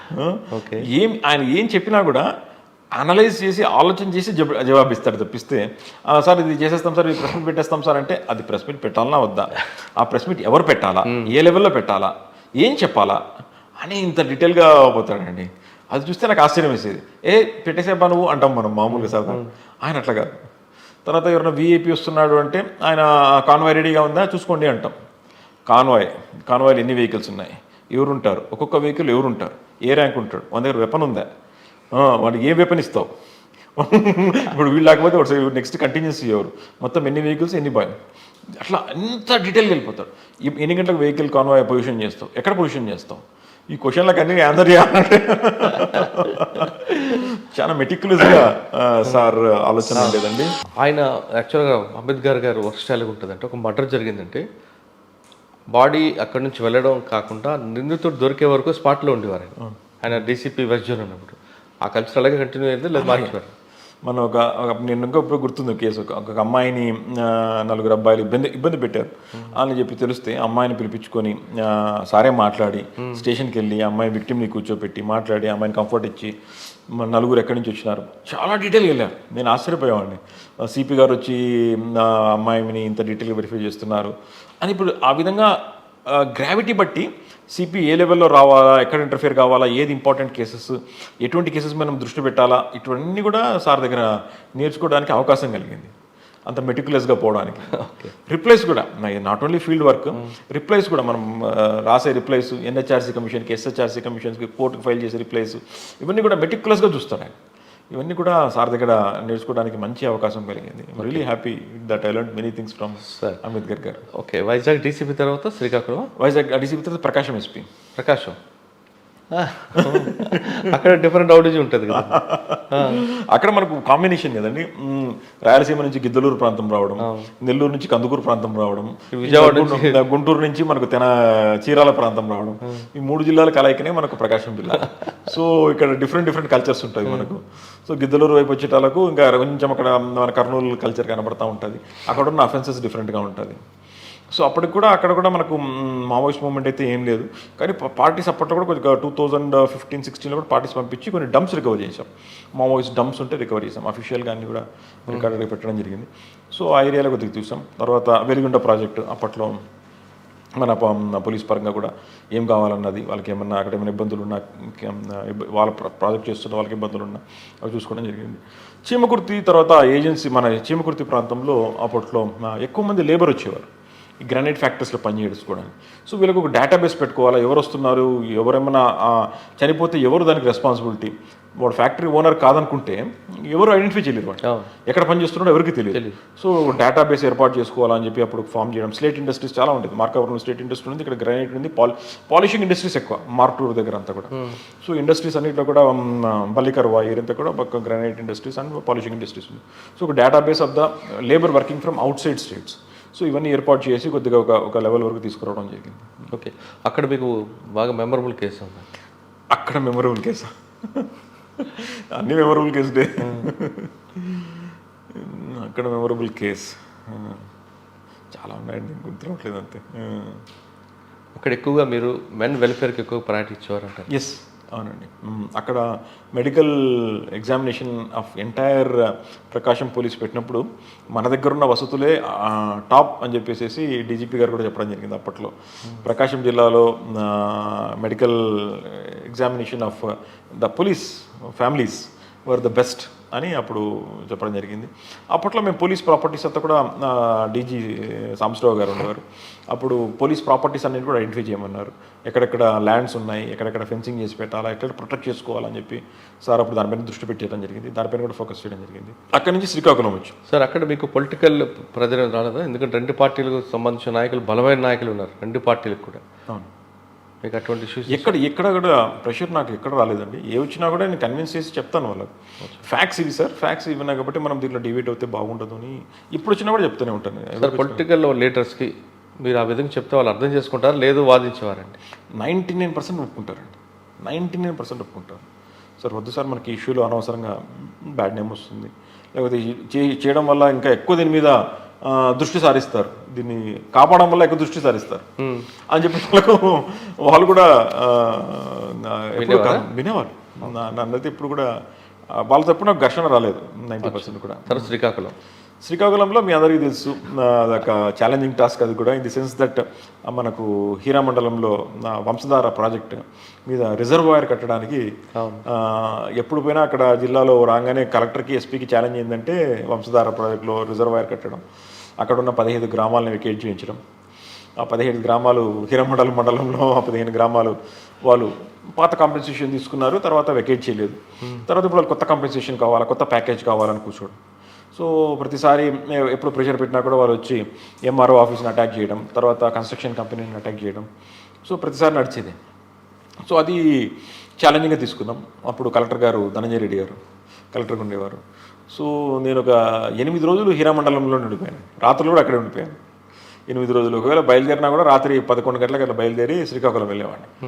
8 days పోలీస్ స్టేషన్లోనే కూర్చొని, ఇంకా వేరే ఏం లేదు అక్కడ మన ఫెసిలిటీ. హీరామండలం అనేది చిన్న ఊరు, చాలా చిన్న ఊరు. సో కంటిన్యూస్ నెగోషియేషన్స్ పెట్టి గ్రామస్తులతో మాట్లాడి, కలెక్టర్తో మాట్లాడి, కలెక్టర్ గారు చిన్నగా ఒక్కొక్క స్టెప్గా వెళ్దాం, ఒకటే సరిపోకూడదు, ఫస్ట్ కేబుల్ కనెక్షన్స్ స్టెప్ తీయాలని. సో వెంటనే ప్రజలు వచ్చేస్తారు, వాళ్ళని ఆపడం, ఎక్కడ పోతున్నారు మీరు, మీకు ఒక కాలనీ కట్టడం జరిగింది, రీహాబిలిటేషన్ కాలనీ ఇవ్వడం జరిగింది, మీరు కాంపెన్సేషన్ తీసుకున్నారు, తర్వాత ఇప్పుడు కట్ చేస్తున్నారు. సో మీరు అక్కడికి వెళ్ళండి, రీహాబిలిటేషన్ కాలనీకి వెళ్ళండి, మీకు కేబుల్ కనెక్షన్ ఇస్తాం. మీకు అక్కడ ఆల్రెడీ అలాట్ అయిపోయింది సార్, మా కాంపెన్సేషన్ రాలేదు సార్, సరిగ్గా రాలేదు సార్. సో ఈ విధమైన నెగోషియేషన్ నడిచింది. సో 7 days 8 days అక్కడే కూర్చుండడం, ఫోర్స్ ఎక్కువ తీసుకురావడం, ఫోర్స్ పెట్టుకోవడం. సో ఏవైతే కొన్ని హౌసెస్ ఉన్నాయో అవి చిన్న చిన్నగా కొన్ని డిస్ట్రాయ్ చేయడం. సో వాళ్ళు ఏమంటే మధ్యలో పంటలు కూడా పండించినారు, ఈ పంటలు అయిపోయిన తర్వాత వెళ్ళిపోతామని కొంతమంది రావడం. సో వాళ్ళతో కంటిన్యూస్గా నెగోషియేట్ చేసి మొత్తానికి అన్ని గ్రామాలు వెకేట్ చేయించి వాళ్ళందరినీ కూడా రీహాబిలిటేషన్ కాలనీస్కి పంపించడం ఒకటి పెద్ద టాస్క్ అయింది. ఓకే, అది చేయడం చాలా సంతోషంగా అనిపించింది. ఎందుకంటే దాంట్లో వాటర్ నిలబడితే 9 TMC వాటర్ వస్తే అనదర్ 2 లక్షల ఎకరాలకు వాటర్ పనికి వస్తుంది. ఓకే, సెకండ్ టైం 2 lakh hectaresకి మళ్ళీ సెకండ్ టైం వాటర్ ఇవ్వచ్చు ఆ ఏరియా. సో అది చేయడం వల్ల చాలా సంతోషంగా ఉంది. 2, వితౌట్ ఫైరింగ్ ఆ గ్రామాలు 15 గ్రామాలను వెకేట్ చేయడం వితౌట్ ఫైరింగ్ అన్నది ఇంకొక పెద్ద సంతోషం ఉంది. సో దాన్ని అందరు కూడా కలెక్టర్స్ కాన్ఫరెన్స్ జరిగినప్పుడు, కలెక్టర్ ఎస్పీస్ కాన్ఫరెన్స్ జరిగినప్పుడు కూడా ఇరిగేషన్ సెక్రటరీ గారు ఒక కలెక్టర్ ఒక ఎస్పీ కోఆర్డినేషన్కి ఎట్లా పనిచేస్తారంటే శ్రీకాకుళం చూసి నేర్చుకోవాలా అన్నారు ఇరిగేషన్ సెక్రటరీ. ఓకే, అంటే చాలా సంతోషం వేసింది, అందరు లేసి క్లాప్స్ కొట్టడం. Okay. So we feel very happy. Sir ఇవి కాకుండా మీకు ఆర్గనైజ్డ్ క్రైమ్ కనిపిస్తుంది శ్రీకాకుళంలో, దాని ఎలా కంట్రోల్ చేస్తారు? అంటే ఇసుక ర్యాంపుల మీద కావచ్చు, యారెక్ కావచ్చు. ఇక్కడ కొద్దిగా అంటే మనకు శ్రీకాకుళంకు బార్డర్ మనకు కంటిన్యూస్గా మందస ప్రాంతం అంతా కూడా ఒరిస్సాతో అటాచ్ ఉంటుంది. సో అక్కడ మనకు other side illicit liquor Bru చేసి మన వైపు రావడం, సో మన వైపు కూడా బార్డర్స్లో పెట్టుకోవడం, ఇటువంటివి అక్కడ ఛాలెంజింగ్గా ఉన్నిందండి. సో దీన్ని కొద్దిగా గట్టిగానే ఎదుర్కోవడం జరిగింది. తర్వాత బయట నుంచి మనకు ఈ గుట్కాలు కూడా ఒరిస్సా నుంచి ఎక్కువ వచ్చేటి మనకు బార్డర్లో ఉన్న డిస్ట్రిక్ట్స్కి. సో దీనిపైన ఎక్కువ ప్రత్యేకమైన ఫోకస్ పెట్టి కొంచెం ఆఫీసర్స్ని టైట్ చేయడం, ఆఫీసర్స్ని టైట్ చేస్తే ఆటోమేటిక్గా టైట్ అయిపోతుంది. సో దాన్ని టైట్ చేయడం వల్ల సెట్ అయింది. అప్పుడు మన ప్రత్యేకమైన దృష్టి కూడా శ్రీకాకుళంలో ప్రత్యేకమైన దృష్టి హైవే మీద యాక్సిడెంట్స్, నేషనల్ హైవే మీద యాక్సిడెంట్స్. ఇప్పుడు దాకా అది 4-way కాలేదు, 4-way ఉన్నింది, 6-way కాలేదు. సో ఎక్కువ యాక్సిడెంట్స్ జరిగింది. ఒక్క నెలలో నేను పోకముందు ఒక నెలలో మాత్రమే 50 deaths అయినాయి. 50 deaths అయితే అప్పుడు ఎస్పీ గారిని డీజీపీ గారు పిలిపించారు, డీజీపీ ఆఫీస్కి ఎంపీసీకి రమ్మని చెప్పి కబురు పెట్టారు. సో అంత తీవ్రంగా ఉంది యాక్సిడెంట్స్. సో నేను రాగానే దాన్ని ఎక్కువ ఫోకస్ పెట్టాం. మరి సమస్య ఎక్కడ ఉంటే అక్కడ ఆబ్వియస్లీ ఫోకస్ పెడతాం. ఏ జంక్షన్స్లో ఉంటుంది, రక్షక్ వెహికల్స్తో పాటు మీటింగ్ పెట్టేవాడిని.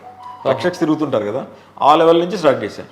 ఎక్కడ నీకు సమస్య వస్తుంది, నీ అబ్జర్వ్, నువ్వు 24 గంటలు రోడ్డు మీద తిరుగుతుంటావు, నీవే ఫస్ట్ పర్సన్ కరెక్ట్గా చెప్పాల్సింది, నీ అభిప్రాయం ప్రకారం ఎక్కడ ప్రాబ్లం వస్తుంది అని చెప్పి అక్కడి నుంచి స్టార్ట్ చేసి వాళ్ళని పోలీస్ స్టేషన్కి అనుసంధానం చేసి వాళ్ళని మళ్ళీ NHA వాళ్ళతో అనుసంధానం చేసి దాన్ని less than 20 వరకు తీసుకురాగలిగాను పర్ మంత్. ఎందుకంటే హెవీ ట్రాఫిక్ ఉంటుంది. దాదాపు 120-130 kilometers హైవే ఉంటుంది. అవునండి. ఎక్కువ ఎన్ని బ్లాక్ స్పాట్స్ ఎన్ని ఉండేవి అంటే? బ్లాక్ స్పాట్స్ దగ్గర మాకు ఒక 20 వరకు ఉంది, 23 వరకు ఉంది, 23 వరకు బ్లాక్ స్పాట్స్ ఉన్నాయి. అంటే శ్రీకాకుళం జిల్లాలో మామూలు మటర్ల కన్నా యాక్సిడెంట్ ఎక్కువ చనిపోతారు చాలా మంది. తర్వాత ఇది నైట్ ఫేస్ వాష్ చేసేవాళ్ళం, నైట్ ఫేస్ వాష్ పెట్టేవాళ్ళం. శ్రీకాకుళం ఎంటర్ అవుతున్నట్లే మన దగ్గర రణస్థలం దగ్గర ఫేస్ వాష్ పెట్టేవాళ్ళం. అది కూడా ప్రజలకు నచ్చేది కూడా. మనం వాటర్ కొట్టి పేపర్ నాప్కిన్ ఇస్తే వాడు కొద్దిగా ఎక్కడ చేసేవాళ్ళు కాదండి, ఒరిస్సా నుంచి వస్తున్నాం మేము, ఎక్కడ ఇట్లా చేసేవాళ్ళు కాదు, మీరే ఆంధ్రలో ఇట్లా చేస్తున్నారు అని చెప్పి వీళ్ళు చాలా బాగా పొగిడేవారు. సార్ చాలా బాగా చేస్తున్నారు సార్ అని. ఒక సెకండ్ విసుకున్నా కూడా నిద్ర వస్తే పడుకోండి బాబు, మనకు అనవసరంగా తోలి మన యాక్సిడెంట్ చేసి ప్రాణం తెచ్చుకోవడం ఎందుకు అని దాన్ని కూడా ప్రజలు అప్రిషియేట్ చేశారు. కొన్ని ప్రాణాలు కాపాడినామన్న ఒక సంతోషం అయితే ఉంది రోడ్ యాక్సిడెంట్స్ వల్ల కాకుండా. శ్రీకాకుళం తర్వాత అండి? శ్రీకాకుళం తర్వాత DIG అయిపోయింది, ప్రమోషన్. సార్ ఈ 3 ప్రాంతాలు చేస్తారు, శ్రీకాకుళం, ఈస్ట్ అండ్ ఒంగోలు. ఈ 3 జిల్లాల్లో మీ కన్విక్షన్ రేట్ ఎంత ఉందండి? క్రైమ్లో కన్విక్షన్ అంటే ఎంత పర్సెంటేజ్? ఎక్కువ మనకు కన్విక్షన్ మీద ఫోకస్ చేసింది మనకు ప్రకాశం, శ్రీకాకుళం. చిన్న జిల్లాల మీద ఎక్కువ ఫోకస్ చేస్తాము. పెద్ద జిల్లాలో క్రైమ్ వస్తూనే ఉంటుంది, మన క్రైమ్ రిపోర్ట్ అయిపోతూనే ఉంటుంది. సో దాన్ని అప్పట్లో అంత ఫోకస్ చేయలేదు క్రైమ్. బట్ కన్విక్షన్ ప్రస్తుతానికి వచ్చేటప్పుడు మన శ్రీకాకుళంలో ఎక్కువ ఫోకస్ చేసి కన్విక్షన్ తప్పించి ప్రాపర్టీ రికవరీ ఈస్ట్ గోదావరిలో బాగా జరిగిందండి. అచ్చా, ఈస్ట్ గోదావరిలో బాగా జరిగింది. తర్వాత శ్రీకాకుళంలో బాగా జరిగింది. శ్రీకాకుళంలో ఒక బ్యాంక్ ఎంప్లాయీ ఇంట్లో పాపం చిన్నగా state bank of India employee property పోతే మొత్తం యాజ్ ఇట్ ఈస్ మళ్ళీ రికవరీ చేసుకొని తీసుకొచ్చాం. అదొక పెద్ద హ్యాపీగా ఉండేది మాకు. ఆయన కూడా పాపం వాజ్ సో ప్లీజ్డ్, తన ఐటమ్స్ అలాగే తిరిగి వాపసు వస్తుందని ఎవడు ఎక్స్పెక్ట్ చేయలేదు అన్నమాట. సో ఆ ప్రాపర్టీ రికవరీ ఇవ్వడంలో కూడా సంతోషం ఉంటుంది. Okay, happy. సార్ 3 జిల్లాల్లో ప్రజలు ఒక్కొక్క జిల్లాకు ఒక్కొక్క ప్రజలు 6 జనం బట్టి మారుతుంటారు. 3 జిల్లాల్లో ఎవరండి మీకు ఎక్కువగా టిపికల్ క్యారెక్టర్ ఎదురైంది? మంచిగా ఉన్న క్యారెక్టర్. మంచిగా నాకు శ్రీకాకుళమే మంచి మెమరీ. శ్రీకాకుళం కాదు, Srikakulam, east Godavari and typical characters అంటే ఈస్ట్ గోదావరి అండి. ఈస్ట్ గోదావరి నా డౌట్ ఏం లేదు. డౌట్ ఏం లేదు. చాలా శ్రీకాకుళంలో కూడా ఎక్కువ మంది కాదు, కొంతమంది లిటిగేషన్ పెడుతుంటారు. శ్రీకాకుళం జిల్లాలో ఉన్నది ఒక ఆచారం. పిటిషన్లు కానీ మనం ఎంత ట్రాన్స్పరెంట్గా ఉంటే అంత బాగుంటారండి. నాకు తెలిసింది నా మీద ఒక్క పిటిషన్ పోలేదు. 1.5 yearsలో ఒక్క పిటిషన్ కూడా పోలేదు. ఎంత ట్రాన్స్పరెంట్గా ఉంటే వాళ్ళు కూడా అంత ఇదిగా ఉంటారు. ఏదో పెడతారు, అది పెట్టిన వెంటనే అందరికి అర్థమైపోతుంది సంబంధం లేనిదే, ఇది సంబంధమే లేని పిటిషన్ ఎట్లా పెడతాము. సో దానికి వెయిటే ఉండేది కాదు. సమస్య ఉంటే నా దగ్గర డైరెక్ట్గా మాట్లాడడం అట్లా ఉండేది. కానీ టిపికల్గా మీరు చెప్పింది మాత్రం ఈస్ట్ గోదావరి నాకు చాలా ఎదురైనారు. తర్వాత డిఐజీ ప్రమోషన్, తర్వాత డిఐజీ ఏలూరు అప్పుడు ఉన్నప్పుడు ఎలక్షన్స్ వచ్చి 2019 ఎలక్షన్స్కి ఏలూరు డిఐజీ. ఓకే. సో అక్కడ 5-6 months చాలా చక్కగా చేసాం. ఎలక్షన్లో ఒక వైలెన్స్ కూడా జరగలేదు. ఈస్ట్ గోదావరి, వెస్ట్ గోదావరి, కృష్ణా, మీకు తెలుసు స్టేట్లోనే ఎంత ఇంపార్టెంట్ ఎక్కువ ఉంటుంది కదా. ఈ 3 జిల్లాల్లో కూడా మనకు ఎక్కడ వైలెన్స్ జరగకుండా, అన్లైక్ ఇన్ అదర్ పార్ట్స్, వేరే రేంజెస్ చూసుకుంటే మర్డర్స్ గిట్టర్స్ జరిగితే మన దగ్గర ఎలక్షన్ రిలేటెడ్ అఫెన్సెస్ జరగకుండా ప్రతి బూత్ ఇక్కడ తిరిగేవాడిని. బూత్ లెవెల్కి వెళ్ళి మాట్లాడి స్వేచ్ఛగా ఓటు వేయండి అన్న, ఎక్కడైతే ప్రాబ్లం ఉందో నేనే డిఏజీ లెవెల్కి వెళ్ళి అక్కడున్న గ్రామాలతో మాట్లాడి సమస్యాత్మక హైపర్ సెన్సిటివ్ ఏరియాస్ తిరిగేవాడిని. సో అన్ని తిరగడం, అన్ని క్లోజ్గా మానిటర్ చేయడం వల్ల మనకు ఒక చిన్న అంటువర్డ్ ఇన్సిడెంట్ జరగకుండా ఏలూరు రేంజ్ పరిధిలో మంచి పోలింగ్ జరిగింది. What ever be the result, right, polling వరకు మంచి పోలింగ్ జరిగింది, మంచి శాతం పోలింగ్ జరిగింది. ఓకే. పోలింగ్ తర్వాత మళ్ళీ మీరు మళ్ళీ మారి సిఐడికి వచ్చాను. సిఐడి వచ్చిన తర్వాత కొంతకాలం సిఐడిలో పనిచేశాను. తర్వాత సెంట్రల్ డెప్యుటేషన్ వెళ్దాం ఇంకా అని చెప్పేసి ట్రై చేశాను. డెప్యుటేషన్ కూడా చేయలేదు కూడా. సో అప్పటికే ఇంకా లేట్ అయిపోయింది. సో డీజీపీ సార్ని, తర్వాత సీఎం పేషీలు ఆఫీసర్స్ అందరినీ రిక్వెస్ట్ చేస్తే అప్పుడు లేదు, వేరే పోస్ట్ ఇస్తాం, కొంచెం వెయిట్ చేయమని చెప్పి అప్పుడు సీఎం గారు పిలిచి డిఐజీ గుంటూరు ఇవ్వడం జరిగింది సీఎం గారు. సో అది ఐజీ గుంటూరు పోస్ట్ ఉంది అప్పట్లో, దాన్ని డిఐజీ గుంటూరు చేసి సీఎం గారు ఇచ్చారు. సో అక్కడ అనుకోకుండా ఇది నేను ఎక్కువ కాలం ఉండలేనులే గుంటూరులో అనుకొని వెళ్ళాను నేను. అటువంటిది one of the longest tenures అయిపోయింది. 2.5 సంవత్సరం DIG Guntur and IG Guntur చేసిన. సో అక్కడ 5 జిల్లాలు మనకున్నప్పుడు అంటే ఎస్పీస్తో మనం క్లోజ్ కాంటాక్ట్ పెట్టుకొని వాళ్ళతో అసెస్ చేసుకొని వర్క్ చేసుకోవడం తప్పిస్తే ఫస్ట్ రంగు వాళ్ళే ఉంటారు, ఎస్పీసే ఉంటారు. నా దగ్గర ఉన్న ఎస్పీలు అందరూ కూడా మనము ఏ చిన్న ఇన్సిడెంట్ జరిగినా కూడా నా దృష్టికి తీసుకొచ్చేవారు. సో దాన్ని బట్టి we can alter the situation ఇమీడియట్గా నాకు చెప్తే దాన్ని బట్టి మనకున్న ఎక్స్పీరియన్స్ ద్వారా వాళ్ళు గైడ్ చేసుకోవడం జరిగింది. నెల్లూరు జిల్లాలో అప్పుడు ఇనీషియల్గా భాస్కర్ భూషణ్ ఉండేవాడు. భాస్కర్ భూషణ్ ఉన్నప్పుడు ఇనీషియల్ కొద్దిగా రప్చర్ ఉండేది, పొలిటికల్గా కూడా రప్చర్ ఉండేది. సో భాస్కర్ని కొంచెం అలా మేనేజ్ చేసుకొని ఉన్న పొలిటీషియన్స్ అందరూ కూడా ఉన్న పబ్లిక్ రిప్రజెంటేటివ్స్ అంతా నాతో మాట్లాడేవారు, సార్ కావాలి సార్ ఇది చేయాలి. సో మేనేజ్ చేసి కొంచెం ఎక్కువ ఇంటర్ఫిరెన్స్ మనకు అప్పుడు ఇనీషియల్ స్టేజెస్లో నెల్లూరులో ఉంది. ఓకే. తర్వాత అప్పుడు సిద్ధార్థ్ కౌశల్ ఏమో ప్రకాశంలో ఉన్నాడు, విశాల్ గున్ని గారేమో గుంటూరు రూరల్లో ఎస్పీగా ఉండేవారు. సో బాగానే ఉంది, ఎక్కడ కూడా ప్రకాశం సిద్ధార్థ్ కౌశల్ ఉండేవాడు, ఇక్కడ భాస్కర్ భూషణ్ ఉండేవాడు, తర్వాత విశాల్ గున్ని రూరల్లో ఉండేవాడు. ఓకే. సో ఎక్కడ కూడా మనకు ఎస్పీస్తో వర్కింగ్ రిలేషన్స్ అందరితో కూడా చాలా స్మూత్గా ఉండేది. ఓకే సార్, మీరు చేసిన 5 జిల్లాల్లో అంటే మీ రేంజ్లో మిగతా వాళ్ళందరూ కూడా లో ప్రొఫైల్ ఉండేవారు. విశాల్ గున్ని సిద్ధార్థ్ గారు కొంచెం అప్పుడులోనే సోషల్ మీడియాకి దానికి డ్రోన్లు వాడడం వచ్చారు. అదేమైనా మీరు అబ్జర్వ్ చేశారా? ప్లస్ అనుకున్నారా, మైనస్ అనుకున్నారా? అందులో ఒక్కొక్క ఆఫీసర్ స్టైల్ ఒక్కొక్క రకంగా ఉంటుందండి. సో కొంతమంది డౌన్ టు ఎర్త్ ఉంటారు, కొంతమంది తను ఏం చేస్తున్నాడో దాన్ని ప్రొజెక్ట్ చేసుకుంటున్నాడు, అది తన లేనిది ప్రొజెక్ట్ చేసుకోవట్లేదు. లేదు కనుక ఒక్కొక్క స్టైల్ ఒక్కొక్క వర్కింగ్ స్టైల్ ఒక్కొక్క రకంగా ఉంటాయి. అంటే ఆయన చేయడం వల్ల పబ్లిక్లో ఇమేజ్ పెరిగింది, పోలీస్కి ఇమేజ్ అనేది కొంచెం పోలీస్ సినిమా స్టైల్లో కాదు రియల్గా పనిచేస్తారు. కానీ at the same time minus కూడా వచ్చింది, చిన్న చిన్న విషయాల్లో ఎక్కువ ఎక్స్పోజ్ అవుతున్నారు. తర్వాత అక్కడ ఇంకొక ప్రాబ్లం వచ్చిందండి. ఒక ఎస్పీ గారు డైరెక్ట్గా రోడ్డు మీద బుల్లెట్ వేసుకుని తిరగడం, పోలీస్ స్టేషన్కి వెళ్ళడం, రోడ్ల మీద ఎస్ఐ చేయాల్సిన పని కూడా ఎస్పీ గారు చేయడంతో డైరెక్ట్గా వీళ్ళందరూ కూడా పబ్లిక్ ఎస్ఐని, సిఏని, డిఎస్పీని ఇగ్నోర్ చేసి ఎస్పీ గారితోనే ర్యాపే పెట్టుకున్నారు రిలేషన్. అది ఆయన ఎక్కువ తనకు ఉన్న అప్పట్లో తనకున్న క్రేజ్ ప్రకారం మోటార్ సైకిల్ ఎక్కువ తిరిగేవాడు. మోటార్ సైకిల్ తన it might be his passion. ఇప్పుడు నేను నా కార్ ఎక్కువ తోలుతుంటాను, నేను ఎప్పుడు దొరికినా టైం దొరికిందంటే లీవ్ దొరికిందంటే నా కార్ నేనే డ్రైవ్ చేసుకొని వెళ్ళిపోతుంటాను నేను. నాకు నా ఎవరు ఇప్పుడు నా ఫ్యామిలీ తీసుకొని నేను కార్లో వెళ్ళిపోతున్నాను. ఈవెన్ డీసీపీకి ఉన్నప్పుడు నేను కార్లో వెళ్ళిపోతాను. నా కార్ నేను దొరుకుని వెళ్ళిపోతుంటాను. సో ఒక్కొక్కరికి ఒక్కొక్క ప్యాషన్ ఉంటుంది. సో అది ఆయన యాంగిల్ వచ్చేసి కరెక్టే. అది బైక్ మీద తిరగాలి, జనాల్లో పోలీస్ అనే వ్యక్తి కనపడాలి, అండ్ వేరే సినిమా హీరోలో కాకుండా పోలీస్ అనే వాళ్ళు కనబడాలి, ఎస్పీ అయినా మన జనం మధ్యన ఉండాలి అనే ఒక భావన వస్తుందని ఆయన ఇంటెన్షన్. కానీ ఆయనకి యాంటీగా వచ్చిన వాళ్ళు మాత్రం దీన్ని ఎక్కువ అంటే పబ్లిసిటీ ఎక్కువ సోషల్ మీడియాలో ఎక్కువ వచ్చేది. బట్ తను చేసుకున్న వర్కే ప్రొజెక్ట్ చేసుకుంటున్నాడు కదా అని చెప్పి నేను పెద్దగా దాన్ని ఎప్పుడు ఇబ్బంది పెట్టడం అంటే జరగలేదు. సార్, నెల్లూరు జిల్లాలో బదిలీలు ఇన్స్పెక్టర్లకి అదో పెద్ద హెడేక్ అవుతుంది డిఐజీకి. మీకు వచ్చిందా? ఒకటి చెప్పాలండి, 2.5 yearsలో గుంటూరు రేంజ్లో ఒక్క డిఓ కూడా క్యాన్సిల్ అవ్వలేదు, ఒక్క డిఓ రిటర్న్ తీసుకోలేదు, ఇది కూడా పబ్లిక్ రిప్రజెంటేటివ్స్ అపోజ్ చేయలేదండి. నా గుంటూరు రేంజ్లో నా ఆఫీస్లో ఉన్న అదే ఒక రికార్డు.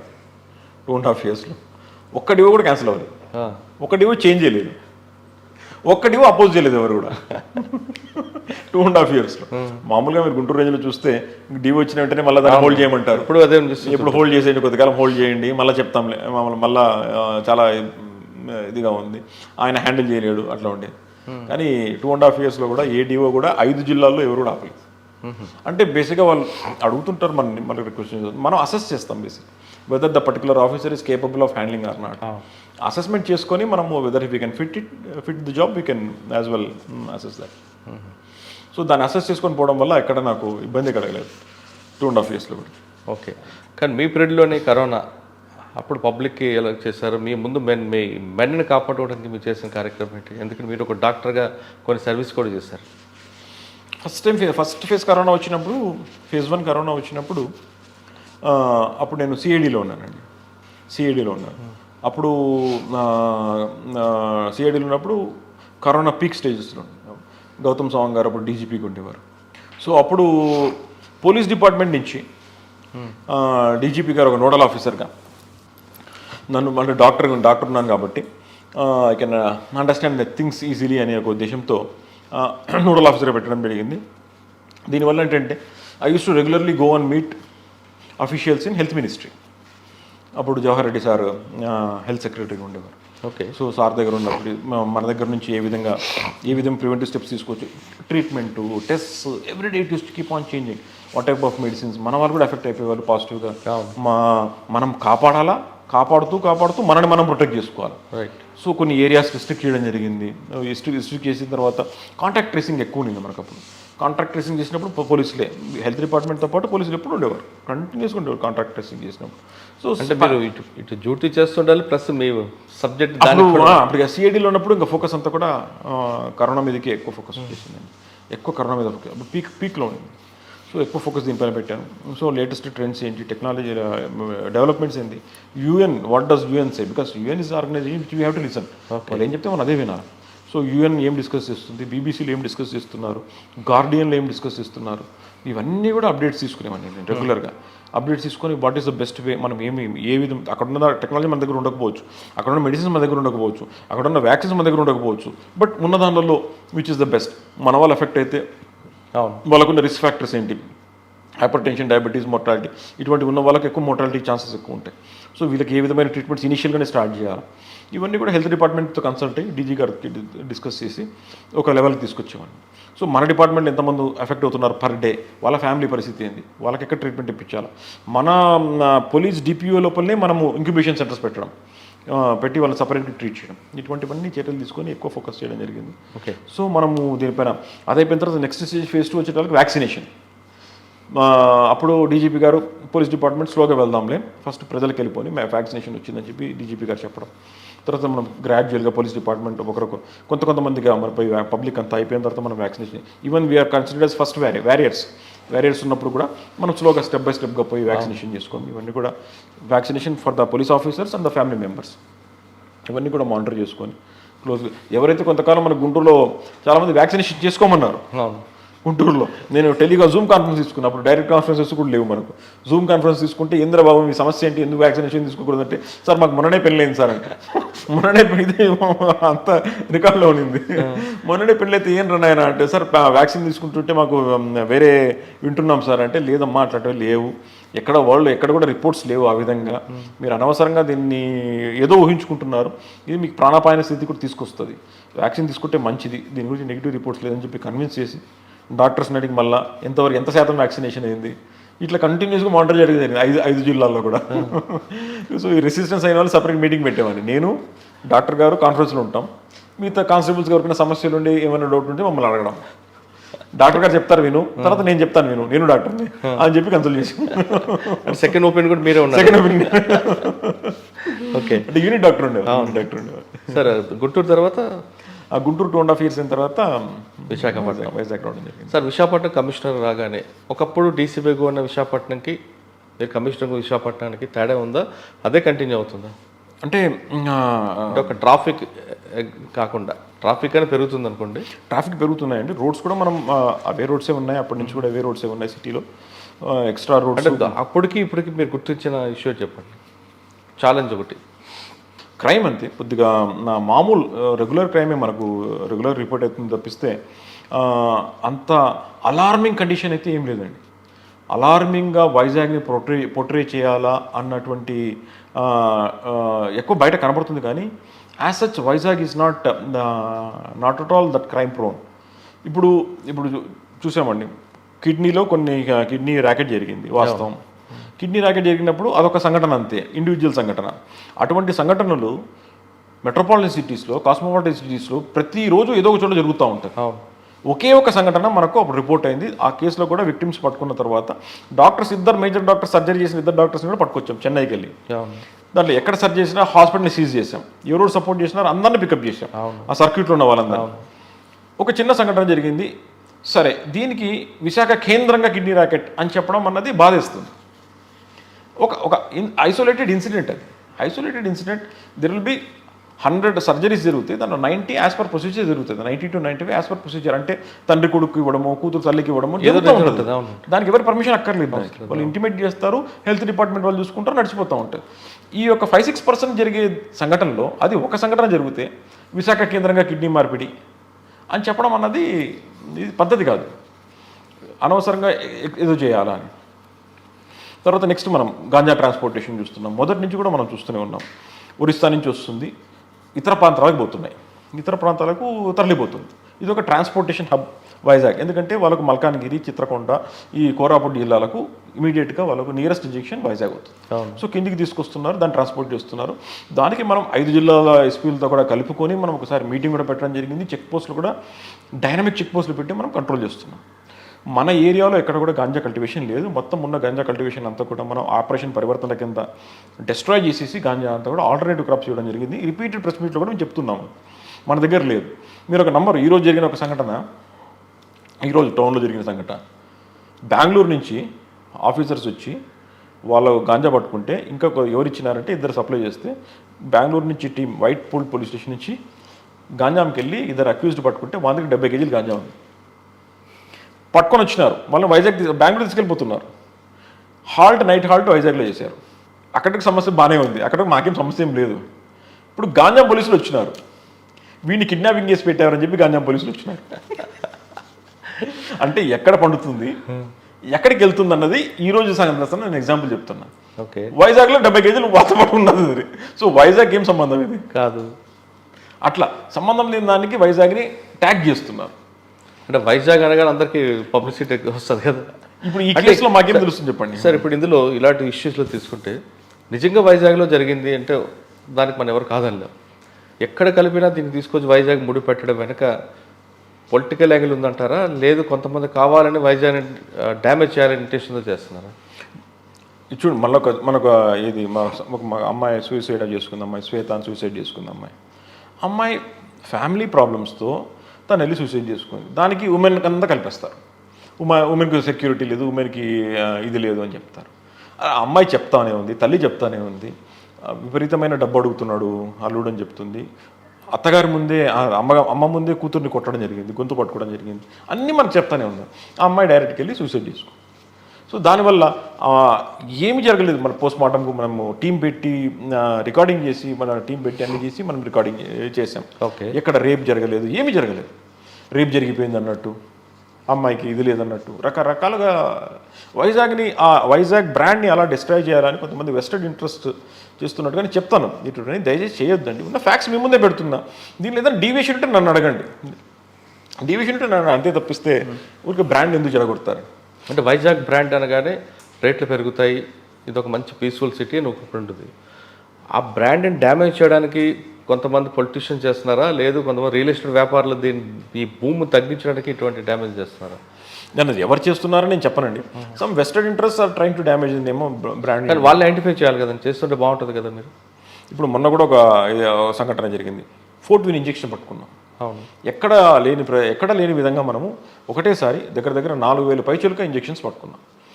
4,500 చిలుకలు ఇంజెక్షన్స్ పట్టుకోకపోతే ఎవరికి తెలియదు, అది అలా సొసైటీకి వెళ్ళిపోతుంది. మనం పట్టుకున్నాం కాబట్టి వైజాగ్లో ఇంజెక్షన్ సెంటర్ అంటే పట్టుకోకపోతే హ్యాపీనా నేను అడిగేది? అంతే కదా. పట్టుకోకపోతే మీరంతా హ్యాపీనా? హ్యాపీ. పట్టుకుంటే నేను వైజాగ్ సెంటర్ ఏంటండి ఇది?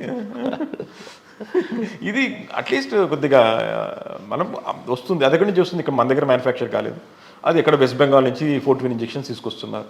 వీడు ఆన్లైన్లో బుక్ చేసుకున్నాడు, వాడు వెస్ట్ బెంగాల్ నుంచి ట్రైన్లో పంపించినాడు. అవును. దాన్ని మనం ఏదో క్యాచ్ చేసాం. మనం ఇంత సీజర్ ఎప్పుడు జరగలేదు. 4,500 ఇంజెక్షన్స్ ఫోర్ట్విన్ ఇంజెక్షన్ ఎప్పుడు జరగలేదు. మళ్ళీ ఏమన్నా పట్టుకొని మేము ముందు పెడితే వైజాగ్ కేంద్రంగా మళ్ళీ ఫోర్ట్విన్ ఇంజెక్షన్స్ అంటారు. ఇది తప్పు. అంటే మీరు వైజాగ్ కేంద్రంగా పెట్టిన చెప్తున్నారు కాబట్టి ఇది ఇక్కడ నుంచి ట్రాన్స్పోర్ట్లో మనం బ్రేక్ చేసే విషయాన్ని మీరు మీడియా ముందు పెట్టచ్చు కదా. అన్నీ చెప్తున్నామండి.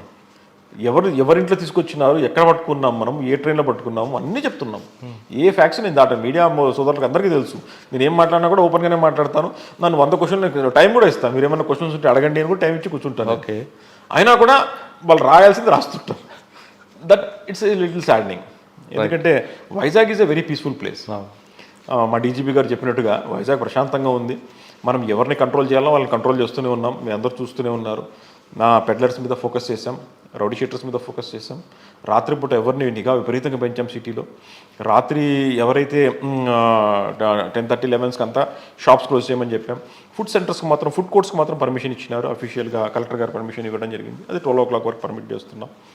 ఆ తర్వాత 2 o'clock తర్వాత ఎవరైనా తిరుగుతుంటే అందరినీ పికప్ చేస్తాం. మనం అనవసరంగా రోడ్డు మీద ఎందుకు తిరుగుతున్నారు?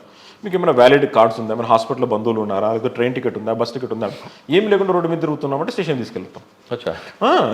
స్టేషన్ తీసుకెళ్తాం. తర్వాత మోటార్ సైకిల్స్ తిరుగుతూ ఉంటారు. రాత్రి 2 గంటలకు 3 గంటలకు నిద్ర లేకుండా తిరుగుతుంటారు. ఆ స్టేషన్లో అవన్నీ పికప్ చేస్తాం. ప్రతిరోజు నా దగ్గర సిటీలో 25 మోటార్ సైకిల్స్ సిటీలో ప్రతిరోజు రాత్రి పికప్ చేస్తాం. నా పోలీస్ స్టేషన్ మీరు వెళ్ళి చూస్తే అన్ని మోటార్ సైకిల్సే ఉంటాయి. ఎందుకంటే వాళ్ళ పేరెంట్స్ రావాలా. పేరెంట్స్ వస్తే అప్పు చెప్తాం, వాళ్ళ ఇంట్లో పెద్దవాళ్ళు వస్తే అప్పు చెప్తాం. రాత్రి 2 గంటలకు తిరగాల్సినంత అవసరం లేదు. సో ఈ విధంగా మనం కంట్రోల్ చేస్తున్నాం కాబట్టి స్ట్రేంజర్స్ని పికప్ చేస్తున్నాం. స్ట్రేంజర్ పికప్ చేసి కూడా మనం ఊరుకుండట్లేదు. తీసుకెళ్ళి ఫింగర్ ప్రింట్ పెడతాం. వాడు ఫింగర్ ప్రింట్ పెడితే వాడు 2007లో చేసిన దొంగతనం బయటకు వస్తుంది. రికార్డే కదండి అదంతా. ఒకసారి ఫింగర్ ప్రింట్ పెడితే రికార్డులో మొత్తం వస్తుంది. ఏం పని ఉందని ఎక్కువ అంటాం. నీకు అప్పుడు ఆల్రెడీ నీ మీద దొంగతనం చేస్తుంది, ఇప్పుడు ఎందుకు తిరుగుతున్నావు?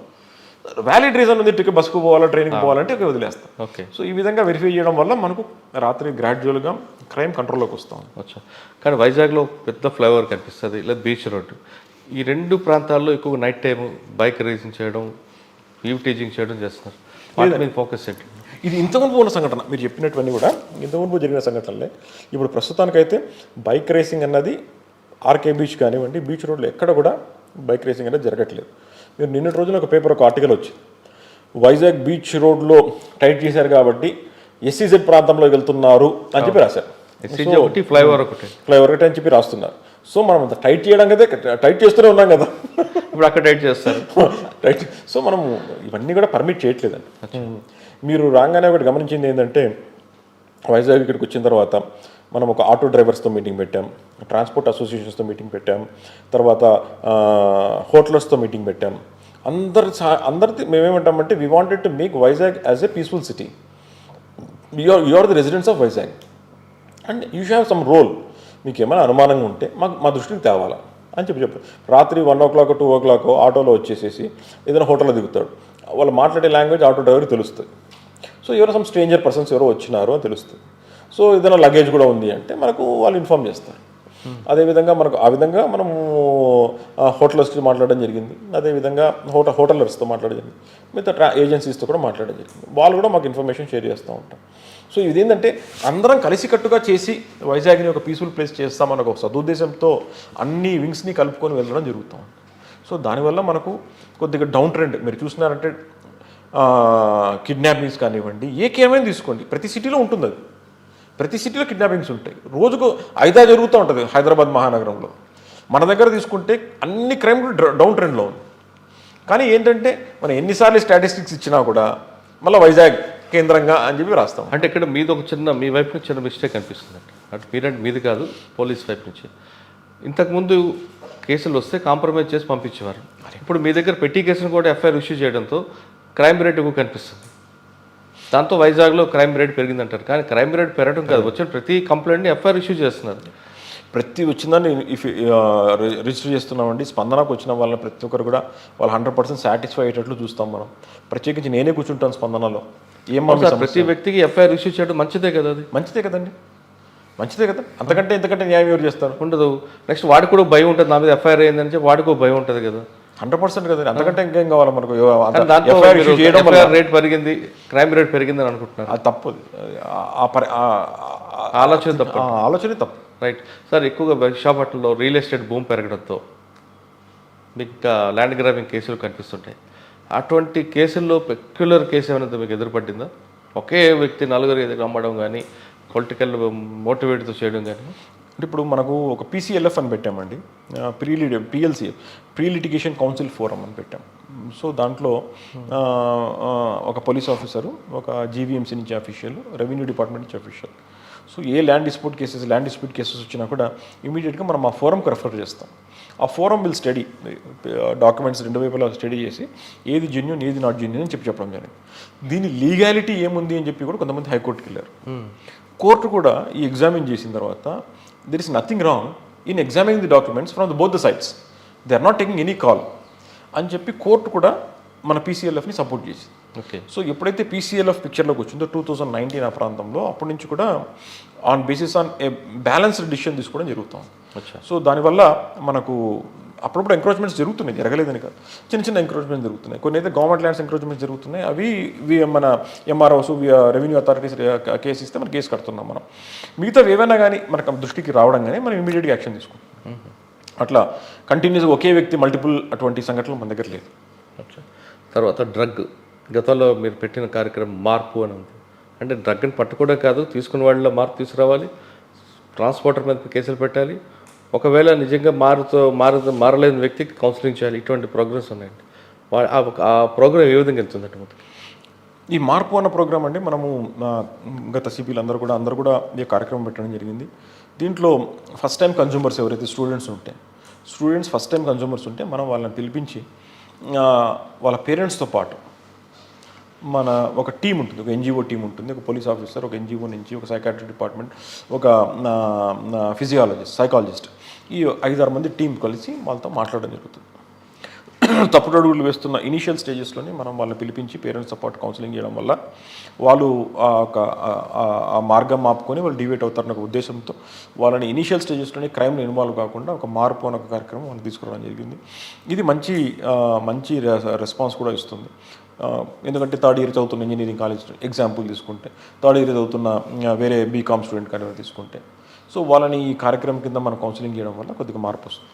ఇది కాకుండా మేము మాస్ కౌన్సిలింగ్ అంటే ఎక్కువ కాలేజెస్కి వెళ్ళి అడ్రస్ చేయడం జరుగుతుంది. మోర్ దెన్ 1000-2000 స్టూడెంట్స్ ఉంటే వాళ్ళతో మాట్లాడడం జరుగుతుంది. వాళ్ళకు NDPS చట్టం కింద ఉన్న సెక్షన్స్ ఎంత తీవ్రంగా ఉంటుంది, మీరు అనుకున్నట్టుగా ఎవడో ఇచ్చినాడు పార్టీకి వెళ్తే తీసుకున్నాము, సరదాగా తీసుకున్నాము పార్టీలో అని అనుకుంటారు. కానీ చట్టం విధంగా ఏ విధంగా చూస్తుంది అన్న ఒక యాంగిల్ వాళ్ళకి ఫస్ట్ టైం వాళ్ళకి ఎక్స్ప్లెయిన్ చేయడం జరుగుతుంది. సో నా బాధ్యత చెప్పడం, ఎందుకంటే తీసుకున్నా, పెట్టుకున్నా, కన్జ్యూమ్ చేసుకున్నా, ట్రాన్స్పోర్ట్ చేసినా, ఏం చేసినా కూడా అఫెన్స్ అవుతుంది NDPS ఒక్కసారి వచ్చిన తర్వాత. సో ఈ యొక్క విషయాన్ని మనం కొంచెం సున్నితంగా స్టూడెంట్స్కి ఎక్స్ప్లెయిన్ చేస్తే వాళ్ళు దాని జోలికి పోరన్న ఒక ఉద్దేశంతో చెప్పడం జరిగింది. దీని ఇల్ ఎఫెక్ట్స్ ఏముంది అని చెప్పి మాతో పాటు ఒక సైకాలజిస్ట్ వస్తున్నారు, మన government psychiatry hospital, mental hospital నుంచి సూపరింటెండెంట్ గారు రామిరెడ్డి గారు, ఆయన కూడా వస్తున్నారు. సో మేమంతా ఒక టీమ్గా వెళ్ళి వీళ్ళందరినీ అడ్రస్ చేయడం జరుగుతాం. ఓకే. సో డ్రగ్ విషయం పక్కన పెడదాం. విశాఖపట్నం పరిసర అంటే మీ ఏరియాలో ఎలాంటి వివాదాలు లేని భూమి ఉందంటారా లేదా అన్నీ కూడా డిస్ప్యూట్ లాంటివి ఉంటారు? అట్లెట్టు చెప్తానండి. ఏదో ఒక ఇష్యూ ఉంటుంది ఏదో ఒకటి ఉంటాయి కదా, చిన్న చిన్న ఇష్యూస్ ఉంటాయి, అంటే బార్డర్ ఇష్యూస్ ఉంటాయి. ఇవన్నీ కూడా మనం will take the opinion of. Visakhapatnam పరిసర ప్రాంతాల్లో ఇల్లు కొనుక్కోవాలనుకుంటే సామాన్యుడు వీళ్ళు ఫ్లాట్ కాకపోయినా ఖాళీ స్థలం కొనాలంటే తర్వాత ప్రాబ్లమ్స్ ఫేస్ చేయకుండా ఉండాలంటే ముందే జాగ్రత్త తీసుకోవాలనేది చెప్తారు. ఎలాంటి జాగ్రత్త తీసుకోవాలి? కామన్ మనం ఎక్కడ కొన్నా కూడా మనం చూసుకుంటామండి. బేసిక్గా టైటిల్ డీడ్ చూసుకుంటాము, ఆ లింక్ డాక్యుమెంట్స్ అన్నీ తీసుకోవాలి. లింక్ డాక్యుమెంట్స్ ఒక ఒక ఒక not even for one, at least 2 or 3 transactions ఏం జరిగిందో చూసుకోవాలి. డౌట్ ఉంటే ఎంఆర్ఓ ఆఫీస్కి వెళ్ళి వెరిఫై చేసుకోవాలి. సో ఇవన్నీ చూసుకున్న తర్వాతనే ముందుకెళ్ళాలి. తప్పిస్తే ఎవడో చీప్గా ఇప్పిస్తున్నాడు అని చెప్పేసి తొందరగా జంప్ అయిపోయి ఈ రేట్లో ఈ ఏరియాలో అంత రేట్లు ఏమీ లేదు, 8,000 ఉంది మీకు 5,000కే ఇచ్చేస్తున్నాను అట్లే దయచేసి అటువంటి మాత్రం నమ్మొద్దండి. ఏది కూడా ల్యాండ్ అనేది చీప్గా రాదు. మనకు ఒక 15 రోజులు లేట్ అయితే లేట్ అయింది, 1,000 రూపాయలు పెరిగితే పెరిగింది, కానీ తొందరపడి దాని మీద తీసుకోవద్దండి. ఒకసారి డబ్బు ఇచ్చిన తర్వాత మనకు తీసుకోవడం కష్టం అవుతుంది. ఓకే సార్, వైజాగ్లో ట్రాఫిక్ ప్రాబ్లం ఎక్కువ కనిపిస్తుంది. జామ్లు అవ్వడం, తర్వాత చాలా ఇష్యూస్. అంటే కేవలం మీ డిపార్ట్మెంటే కాకుండా రెవెన్యూ వాళ్ళు జిహెచ్ఎంసీ వాళ్ళు చేసిన పని కూడా మీరే చేస్తున్నారు. వెహికల్స్ పెరిగాయి, రోడ్ స్పేస్ పెరగట్లేదు, దాంతో జామ్లు అవుతున్నాయి. ప్లస్ పబ్లిక్ వైపు నుంచి కూడా ట్రాఫిక్ మీద అవగాహన లేకపోవడంతో రాంగ్ రూట్ రావడం, డ్రంక్ అండ్ డ్రైవ్ జరుగుతున్నాయి. అటువంటి ఇష్యూకి మీరు నోటీస్ చేస్తే ఏ విధంగా సొల్యూషన్ తీసుకొస్తారు? వైజాగ్లో నేను చదువుకున్నప్పటి నుంచి, తర్వాత డీసీబీకి ఉన్నప్పటి నుంచి అవే రోడ్సే ఉన్నాయండి. వెహికల్ సంఖ్య పెరిగింది. జనవరి నుంచి మే దాకా, ఈ జనవరి నుంచి ఈ మే దాకా 17,000 vehicles have joined in the roads of Vizag. 17,000, 17,000. పోయిన సంవత్సరం ఎన్ని యాడ్ అయి ఉంటాయి. ఇవన్నీ రోడ్స్ అవే ఉన్నాయి, సిగ్నల్స్ అవే ఉన్నాయి. కొత్త రోడ్స్ మనకి ఇంకా డెవలప్ చేయాలి, డెవలప్ అవ్వట్లేదు ఇంకా. So until unless alternative routes are developed. మనం కొద్దిగా ఏంటంటే అనకాపల్లి నుంచి ఆ వైపు సబ్బవరం ఆనందపురం వరకు కలిపేటందుకు అక్కడ రోడ్ హైవైట్ చేయడం వల్ల కొద్దిగా హెవీ వెహికల్స్ అట్లా వెళ్ళిపోతున్నాయి. మిగతామంతా కూడా సిటీలోనే ఉన్నాయి. సో దీనికి ఇమీడియట్ సొల్యూషన్ రావడం అంటే కొంచెం టైం పడుతుంది మనకు. అంటే సొల్యూషన్ రాకపోవచ్చు, కానీ ప్రజలకు ఒక మెసేజ్ ఇస్తే, ఒక ఇంట్లో ఎంతమంది ఉంటే అందరూ కూడా అన్ని వెహికల్ కొనుక్కోకుండా అదే పోలింగ్ సిస్టమ్ పెట్టుకుంటే బెటర్ అనిపిస్తుంది. అంటే ఒక వ్యక్తికి 2 కార్లు 3 బైకులు తీసుకొచ్చి ఇంట్లో పెడితే ఇంటి వరకు కూడా అక్కడ ఇబ్బంది, రోడ్డు మీద కూడా ఇబ్బంది అవుతుంది కదా. అంతా ఎడ్యుకేటెడ్ అండి వైజాగ్ సిటీలో. Everybody should apply their mind and think in a correct line, so that everybody has to contribute. City has to be, we stay in the city, nobody else will stay in this city. Sir, వైజాగ్లో నిర్మానుష ప్రాంతాలు ఎన్ని ఉన్నాయి? మీకు దిశా vehicles ఉన్నాయి, మీ better vehicle ఉంటున్నా, బాగా isolate area ఎన్ని గుర్తించారు? ఎక్కువగా న్యూసెన్స్ ఏది ఆ ప్రాంతం కాబట్టి. మాకు ప్రతి పోలీస్ స్టేషన్ పరిధిలో ఉన్నాయండి. ప్రతి పోలీస్ స్టేషన్ పరిధిలో ఎక్కడైతే ఐసోలేటెడ్ ప్లేసెస్ ఉన్నాయి, డార్క్ ఏరియాస్ ఉన్నాయని మనం ఐడెంటిఫై చేసుకున్నాం మనం. సో ఆ ఐసోలేటెడ్ ప్లేసెస్లో మనం ప్రత్యేకంగా దృష్టి పెట్టడం జరుగుతుంది. ఒకటి మన వార్డ్ మెంబర్స్ కానివ్వండి, లేకపోతే జీవీఎంసీ వాళ్ళతో కలిసి మనం వాళ్ళ దగ్గర లైటింగ్ ఇన్స్టాల్ చేయమని చెప్పి మనం పర్సూ చేసి ఫాలోఅప్ చేసి చేసుకోవడం కూడా చేస్తున్నాము. 2, అటు లేని పరిస్థితుల్లో ఆ ఏరియాలో బీట్స్ పెంచుతున్నాం. ఉన్నాం. దీనివల్ల మనం కొద్దిగా ప్రత్యేకమైన దృష్టి జరుగుతూ ఉంది. ఇది కాకుండా ఏదైనా సమస్య ఉంటే మనకు డయల్ 100కి మనం ఎప్పుడైనా ఫోన్ చేయొచ్చు. ఎనీ టైం వాళ్ళు కాల్ చేసినామంటే మేము రెస్పాండ్ అవుతాం. సరౌండింగ్లో ఒక ఇష్యూ జరిగింది అనుకోండి, ఐసోలేట్ ఏరియాలో దిశా వెహికల్ ఎంత టైంలో రీచ్ అవుతుంది? మా target is less than 10 minutes అండి. ఓహో, ఎందుకంటే నేను ఎవ్రీడే రివ్యూ చేస్తాను కాబట్టి నా target is less than 10 minutes. So in and around that Vizag city వరకు. ఓకే, మీ దిశా వెహికల్ వల్ల ఎవరినైనా ట్రేస్ చేసి లేదంటే వాళ్ళకి బెనిఫిట్ ఏమున్నారు, ఒక బెనిఫిషియర్ ఎవరున్నారు? మనకు దిశ యాప్ వల్ల నెల్లూరు జిల్లాలో ఉన్నప్పుడు, వైజాగ్ గుంటూరు రేంజ్ డిఏజీ ఉన్నప్పుడు మంచి సక్సెస్ స్టోరీస్ వచ్చాయి. అంటే దిశ యాప్ యూజ్ చేసి అమ్మాయి, అంటే she was travelling from Prakasam to సూలూరుపేటలో శ్రీ సిటీలో షీఈ్ వర్కింగ్ ఇన్ శ్రీ సిటీలో వర్క్ చేస్తుంది సెల్ ఫోన్ ఫ్యాక్టరీలో. సో అమ్మాయి ప్రకాశం నుంచి వచ్చి నాయుడుపేటలో దిగింది. నాయుడుపేట నుంచి సూలూరుపేటకు 20 kilometers 25 kilometers ఉంటుంది. సో అమ్మాయి రాత్రి 10 గంటలకు దిగిపోయిన తర్వాత మళ్ళీ ఆ బస్సు దొరకలేదు. రాత్రి 10 అయిపోయింది. 10 అయిపోతే ఎటు పోవాలో మాకు అర్థం కాలేదు. ఆ పిల్ల ఆటో తీసుకుందాం అనుకున్నాం. 200 rupees అడిగాడు 20 kilometers రాత్రి. సరే అని చెప్పి ఆటో ఎక్కిందాం. అయినా మిగతా వాళ్ళని ఎక్కించుకోమని కూడా చెప్పింది అమ్మాయి. పాపం మీద ఆటోమేటిక్ ఎవరన్నా చెప్తాం ఎక్కించుకోండి అని. వాడు ఎక్కించుకోకుండా అట్లా స్టాప్ వరకు వెళ్తాడు, ఎవరిని ఎక్కించుకొని వెళ్ళిపోతాడు. సో ఈ అమ్మాయి ఒకతే ఉండిపోయింది ఆటోలో. They started moving towards Sullurpeta. వెళ్ళిపోతే ఏదో వెనక నుంచి కారు వచ్చిందంటే ఫాస్ట్గా వెళ్తాడు, వెనక నుంచి లైట్ రాకపోతే స్లోగా వెళ్తాడు. సో ఈ అమ్మాయికి అర్థమైపోయింది ఇదేదో వీడు కొంచెం ఇంకో లోపలికి వెళ్ళిపోతే ఏమైనా చేస్తాడు భయం. సో ఈ అమ్మాయి ఏం చేసింది, డౌట్ వచ్చిన వెంటనే కొద్దిగా లైట్లు ఇక్కడ సైడ్ రోడ్ పక్కన లైట్ కనుక దూకేసి అక్కడికి వెళ్ళి ఫోన్ చేసి ఇక్కడ ఉన్నాను అక్క, వాళ్ళ అక్కకి ఫోన్ చేసి, వాళ్ళ అక్క ఏం చేసింది, ఇమీడియట్గా దిశ వచ్చింది వాళ్ళ సెల్ ఫోన్లో. దిశ వచ్చంగానే మన వాళ్ళు ఫోన్ చేశారు, ఏమైంది, నాకు కాదండి సమస్య, మా చెల్లి అక్కడ ఇరుక్కుంది అంటే ఏం నంబర్ వెంటనే ఫోన్ చేసి, ఎక్కడ ఉన్నావు అమ్మ అంటే, సార్ నేను నాయుడుపేట నుంచి బయలుదేరినాను, 4-5 కిలోమీటర్లు వచ్చినా, నేను ఆగిపోయినా ఒంటరిగా ఉన్నాను నేను. విత్ ఇన్ 7 minutesలో మన రక్షక్ వెహికల్ సైరన్ వేసుకొని వెళ్ళిపోయి. ఇదంతా ఎట్లా జరుగుతుంది దిశ యాప్. అటువంటి ఎపిసోడే వైజాగ్లో ఉందా ఏమన్నా? ఇంకా అటువంటిది, ఇంకా చిన్న సిటీ కదా మనకు, ఇంకా అంటే సిటీ సర్కంఫరెన్స్ వరకు. సార్ వైజాగ్లో రౌడీ షీటర్ ఎంతమంది, వాళ్ళ కౌన్సిలింగ్ అనేది ఏ విధంగా జరుగుతుంటుంది? సాధారణంగా పోలీస్ ఆఫీసర్ చెప్తారు, రౌడీ షీటర్ అనే వ్యక్తి ఉదయం లేచిన తర్వాత కళ్ళ ముందు పోలీసు వాడు కనబడాలి, పడుకున్న ముందు కూడా పోలీసు ఉంటే వాడికి భయం ఉంటుంది అంటారు. నేను ఆ డైలాగ్స్ ఏం చెప్పానండి, అంటే సినిమా డైలాగ్ సినిమా డైలాగ్ మంది ఆఫీసర్ అంటుంటారు, నేను అట్లేమన్నాను. నా నో డైలాగ్స్ ఓన్లీ యాక్షన్. అదంతా ఓన్లీ నాకు కొంతమంది నంబర్ ఉంది, స్పెసిఫిక్ నంబర్ ఉంది, ఏ పోలీస్ స్టేషన్లో ఎవరు యాక్టివ్ అన్నది మా అందరికి ఐడియా ఉంది. సో వాళ్ళు ఏం చేస్తారని కూడా మాకు ఐడియా ఉంది. సో అంత డీటెయిల్గా నేను వాళ్ళపైన ఫోకస్ పెట్టడం జరిగింది. సో వాళ్ళని ప్రతి వారం పిలిచి కౌన్సిలింగ్ చేస్తాం. లానప్పుడు మాకు డౌట్ వస్తుంది. కౌన్సిలింగ్ అంటే మాట్లాడుతారండి, మార్నింగ్ టైంలో కౌన్సిలింగ్ ఉంటుందండి. మార్నింగ్ డే టైం, సండే మాత్రం day time non veg council ఉంటుంది. మామూలు డే టైం అయితే మాకు ఉంటుంది. రాత్రి టైంలో దొరకకపోతే మాత్రం అది వేరే కౌన్సిలింగ్, అదే నాన్ వెజ్ కౌన్సిల్, అది సపరేట్ కౌన్సిలింగ్ ఉంటుంది. సో ఆ విధంగా చేస్తున్నాం కాబట్టి మనకు కొద్దిగా కంట్రోల్గా సిటీ ఉందండి. మనకు who are the nuisance create చేస్తారో వాళ్ళపైన మనకు స్పెసిఫిక్ ఫోకస్ వచ్చేసింది.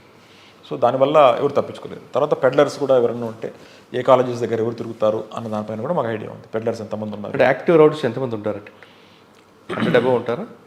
115 వరకు ఉన్నారు, 115 మంది. వాళ్ళ మీద ఎప్పుడు సర్వేలెన్స్ ఉంటుంది. సార్ ఇంత జరుగుతున్న తర్వాత కూడా ఎంపీ గారి ఇంట్లోకి వాడు వచ్చి 48 hours ఉండడం అనేది మనం ఎలా అర్థం చేసుకోవాలి? ఎందుకంటే వాడి మీద ఆల్రెడీ కిడ్నాప్ కేసు ఉంది, ఒక రేప్ కేసు ఉంది కదా. అది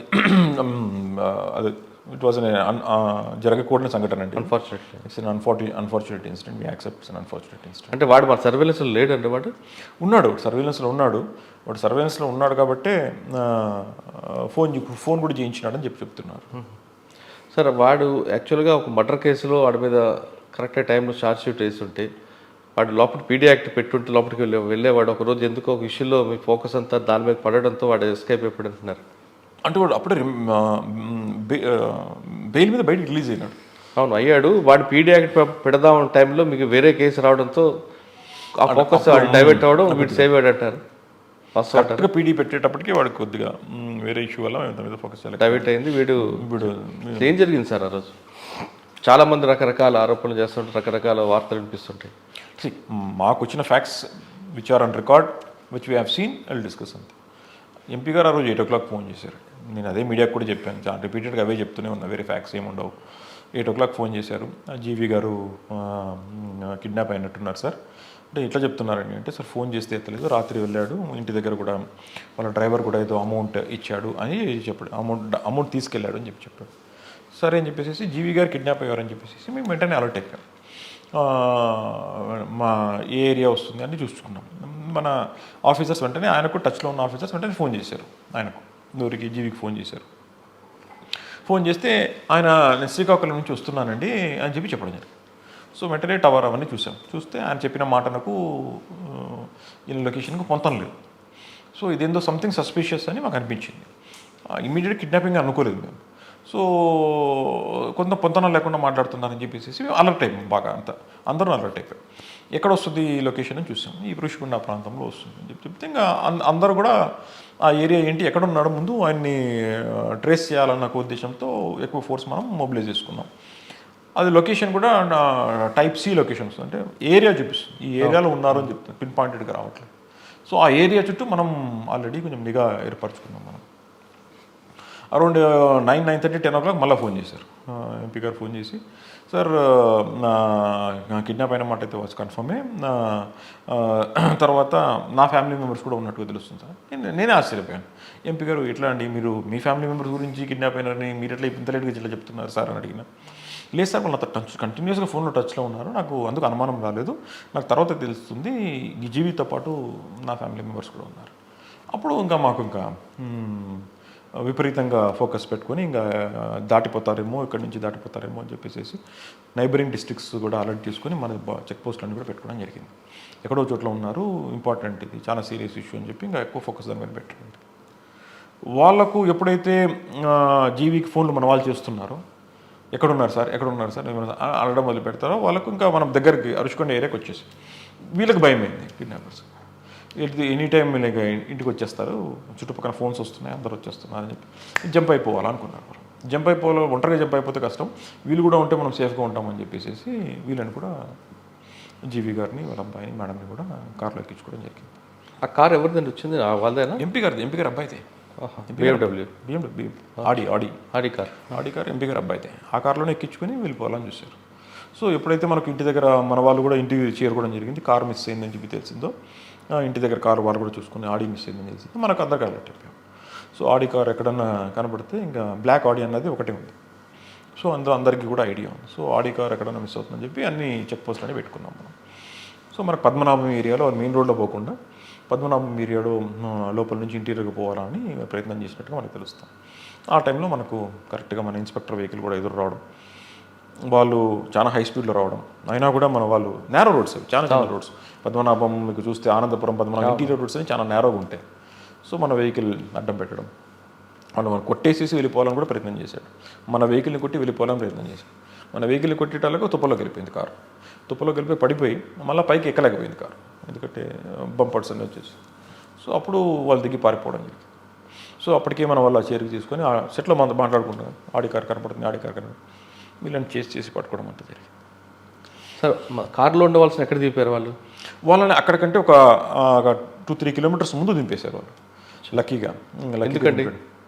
అంటే వాళ్ళు ఇంకా అవుట్స్కట్స్కి వచ్చేసినాము, ఇంకా వీళ్ళని పెట్టుకోవడం మనకేం లాభం లేదు, వీళ్ళ దగ్గర తీసుకోవాల్సిందంతా తీసేసుకున్నాము. తర్వాత అడిషనల్గా వండి చేసేది కూడా ఏమీ లేదు, వీళ్ళు ఊరికే ఇది అవుతుంది. అప్పుడు టైర్ కూడా పంచర్ అయింది, కార్ కూడా టైర్ పంచర్ అయింది. సో టైర్ పంచర్ వేసుకున్న తర్వాత ఇంకా వీళ్ళతో ఉండి మనకు లాభం లేదని చెప్పేసి వాళ్ళని వదిలిపెట్టేసి వీళ్ళు ఇంకా బార్డర్కి ఇంకా వెళ్ళిపోదామని చెప్పి హైవే ఎక్కేద్దామని వెళ్ళిపోయినారు. అంటే వీళ్ళు వదిలిపెట్టి ఎక్కడ వెళ్దాం అనుకున్నాడు వాడు? హైవే ద్వారా ఇంకా ముందుకెళ్తే ఇంకా మనకు ఆనందపురం హైవే వచ్చేస్తుంది. షెల్టర్ తీసుకుందాం అనుకున్నాడా? స్టేట్ వెళ్ళిపోదాం, స్టేట్ దాటి వెళ్ళిపోవాలనుకున్నాను. అంటే అంత గట్సెలగా వచ్చాయండి, ఒక ఎంపీ ఇంట్లోకి వెళ్ళి కిడ్నాప్ చేసి అంటే ఏదో తప్పించుకోవాలనుకున్నారు, కానీ అవన్నీ అయ్యే పని కాదు. అది యాక్చువల్గా it is nobody can escape police అండి. ఈ జిల్లా దాటితే ఇంకో జిల్లా లేదా, ఇంకో జిల్లా దాటితే ఇంకో జిల్లా పోలీసు లేదా. సార్ మీరు చెప్తున్న సీన్లో ఆ ఎపిసోడ్లో క్లియర్ కట్గా కొంత ఫ్యాక్ట్స్ కూడా తెలుస్తాయి. ఎంపీ గారికి వాడికి ఎటువంటి ఫైనాన్షియల్ డిస్ప్యూట్ లేదు, డబ్బులు ఇంటెన్షన్తో వచ్చాడు, కానీ రకరకాల ఎలిగేషన్ ఎందుకు పెడుతున్నారు? ఇంత ఓపెన్గా మీరు చెప్తున్నారు కదా. ఆ అలిగేషన్స్ ఏమని నాకు తెలియదు, అన్ని అలిగేషన్స్ నేను ఆన్సర్ కూడా చేయను. నాకు ఏదైతే ఫ్యాక్ట్స్ నా ముందు ఉన్నాయో ఆ ఫ్యాక్ట్సే మాట్లాడతాను. ఆయన ఒక అలిగేషన్ చేశాడు, దానికి రిప్లై ఏంటి, ఈయన ఒక అలిగేషన్ చేసి దానికి రిప్లై ఏంటి అంటే it's not my concern at all. I will speak what ever is available on record, what I have seen. సాధారణంగా అంటే గతంలో ఇలాంటి ఇష్యూ ఒకటి ఎపిసోడ్ జరిగింది. అప్పుడు సాంబశివరావు గారు విశాఖపట్నం కమిషనర్ ఒక బ్యాంక్ ఎంప్లాయీని కిడ్నాప్ చేస్తాడు. సీన్ కట్ చేస్తే 24 అవర్స్లో ఎన్కౌంటర్ అవుతుంది ఐసోలేట్ ఏరియాలో.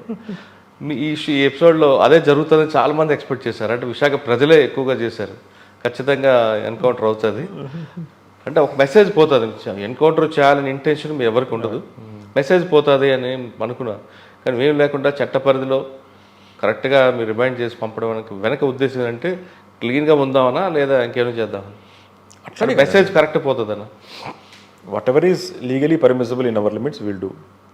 వాట్ ఎవర్ ఈజ్, ఎవరు కూడా ఇప్పుడు వాడు వీక్ కదా అని మనం చంపడం, ఆర్ఎస్ఐ మాది కదా అని వదిలిపెట్టడం, ఇవన్నీ ఏది జరగదు. చట్టం ముందు ఎవరైనా ఒకటే. ఆ కేసులో మీరు చూశారు, ఈ కేసులో మీరు చూశారు. రెండు కేసెస్లో కూడా చట్టం what is bound and duty on us, we are following that. Whatever is the bound and duty, we will follow that. We will not exit, we will not come back.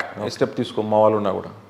Sir men వెల్ఫేర్లో ఎక్కువ ప్రత్యేక శ్రద్ధ చూపిస్తున్న వరం గారు ఇటీవల జరిగిన ASI transfer విషయంలో కూడా Zoom meeting పెట్టి ఓపెన్గా ఎవరికి ఆప్షన్లు ఇచ్చి డ్రా తీసి, అంటే అందులో ఎక్కడ కూడా పొలిటికల్ ప్రెజర్ లేదు అని ప్రూవ్ చేయడానికి చేశారు.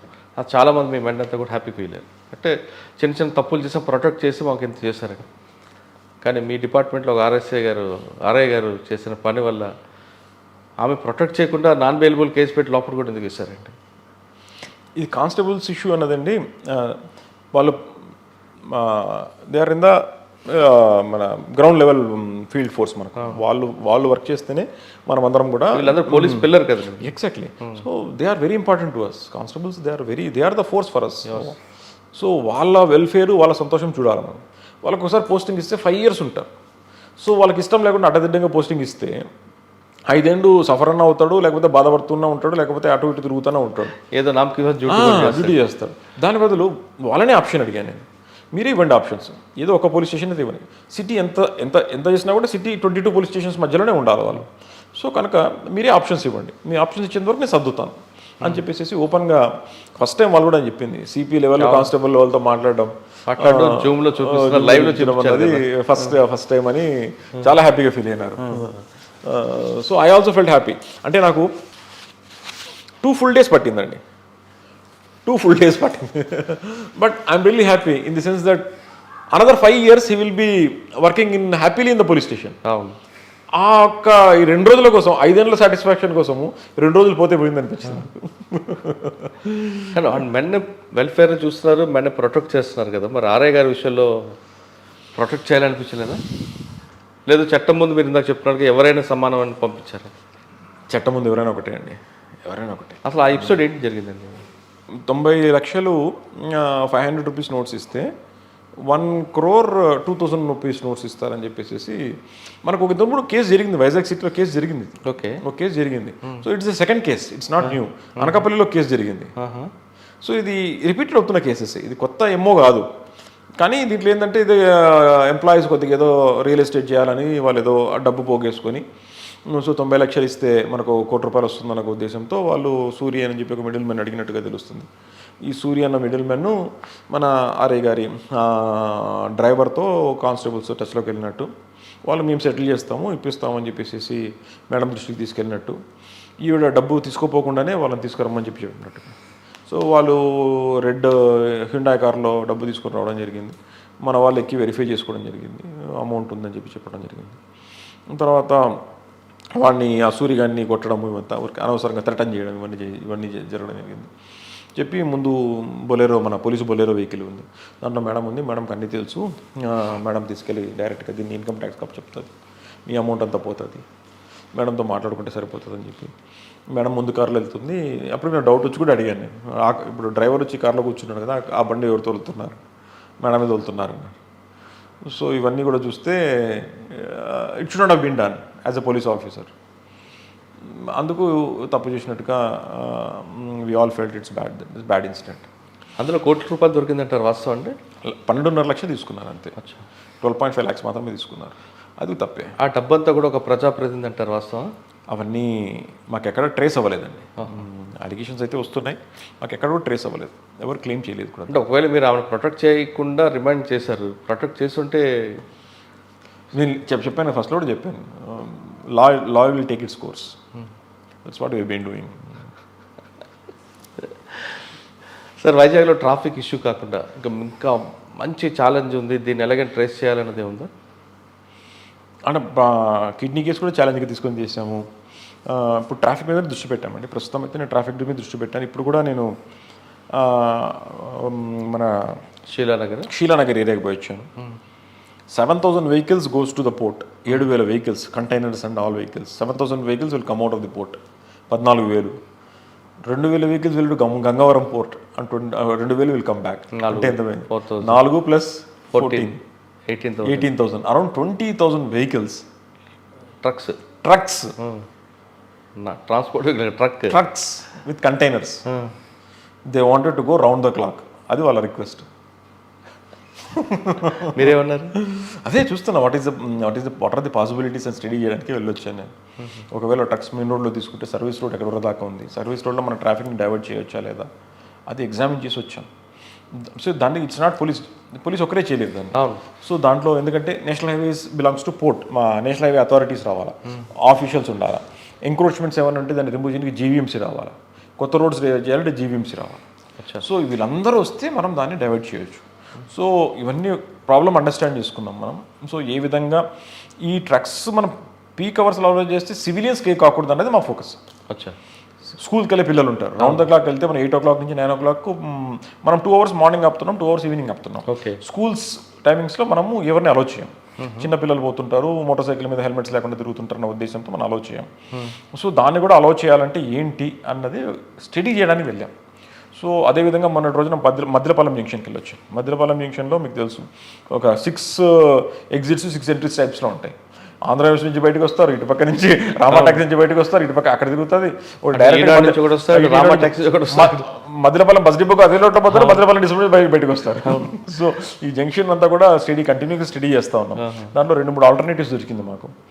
ఆల్టర్నేటివ్స్ని ఒకసారి ఎగ్జామ్. అక్కడ యూటర్న్ కూడా లేదు కదండి, అక్కడ ట్రాఫిక్ ఐలాండ్ పెట్టడం బెటర్ ఏమో కదా. అదే దాన్ని ఎట్లా చేస్తే బాగుంటుందని చెప్పి స్టడీ చేసాం మనం. మళ్ళీ ఆంధ్ర యూనివర్సిటీ నుంచి కూడా హెవీ ట్రాఫిక్ వస్తాం. వచ్చి వాళ్ళు మళ్ళీ బయటికి పోరు, వాళ్ళు అటు తిరిగి మళ్ళీ వెనక సైడ్కి పోతారు, పిఠాపురం కాలనీకి వెళ్తాడు వాడు. సో ఈ ట్రాఫిక్ అంతా కూడా ఎట్లా చేయాలో కొద్దిగా స్టడీ చేసాం మనం. తర్వాత కొంచెం గమనిస్తే కూడా కొత్త ట్రాఫిక్ ఐలాండ్ ఉంది అక్కడ, తెలుగు ట్రాఫిక్ కొత్త రోడ్ మీద ఎంక్రోచ్ అయ్యింది. సో అది కూడా జీవీఎంసీ ఆఫీషియల్స్ చెప్పడం జరిగింది. అది ఎంక్రోచ్ కావడం వల్ల రోడ్ నేరో అయిపోయింది.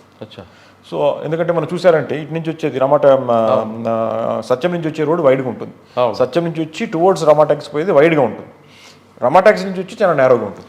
సార్ ఇప్పుడు మీరు చెప్తున్న సత్యంది ఆ వైపు నుంచి వచ్చేది గురుద్వార దాటి వచ్చింది రోడ్డు అంతా బయటకు ఉండడంతో వాటితో 80 km స్పీడ్లో వస్తుంటారు. ఇక్కడ రాగానే బాటిల్ లెక్క అయిపోతుంది, ట్రాఫిక్ జామ్ అవుతుంది. దానికి ఇష్యూ అదే చెప్పాం బట్ ట్రాఫిక్ ఐలాండ్ ఏదైతే కట్టి విగ్రహం పెట్టారో దాని కొద్దిగా స్పేస్ మాకు ఇవ్వండి, లేదనుకోండి మధ్యలో ఉన్న మీడియాని షిఫ్ట్ చేయండి ఇటు సైడ్కి. సో దట్ రమా టాక్సీ నుంచి వచ్చే రోడ్ కొంచెం వైడ్గా కనబడుతుంది. సో 2 ఆప్షన్స్ కూడా జీవీఎంసీ అఫీషియల్స్తో మాట్లాడడం జరిగింది.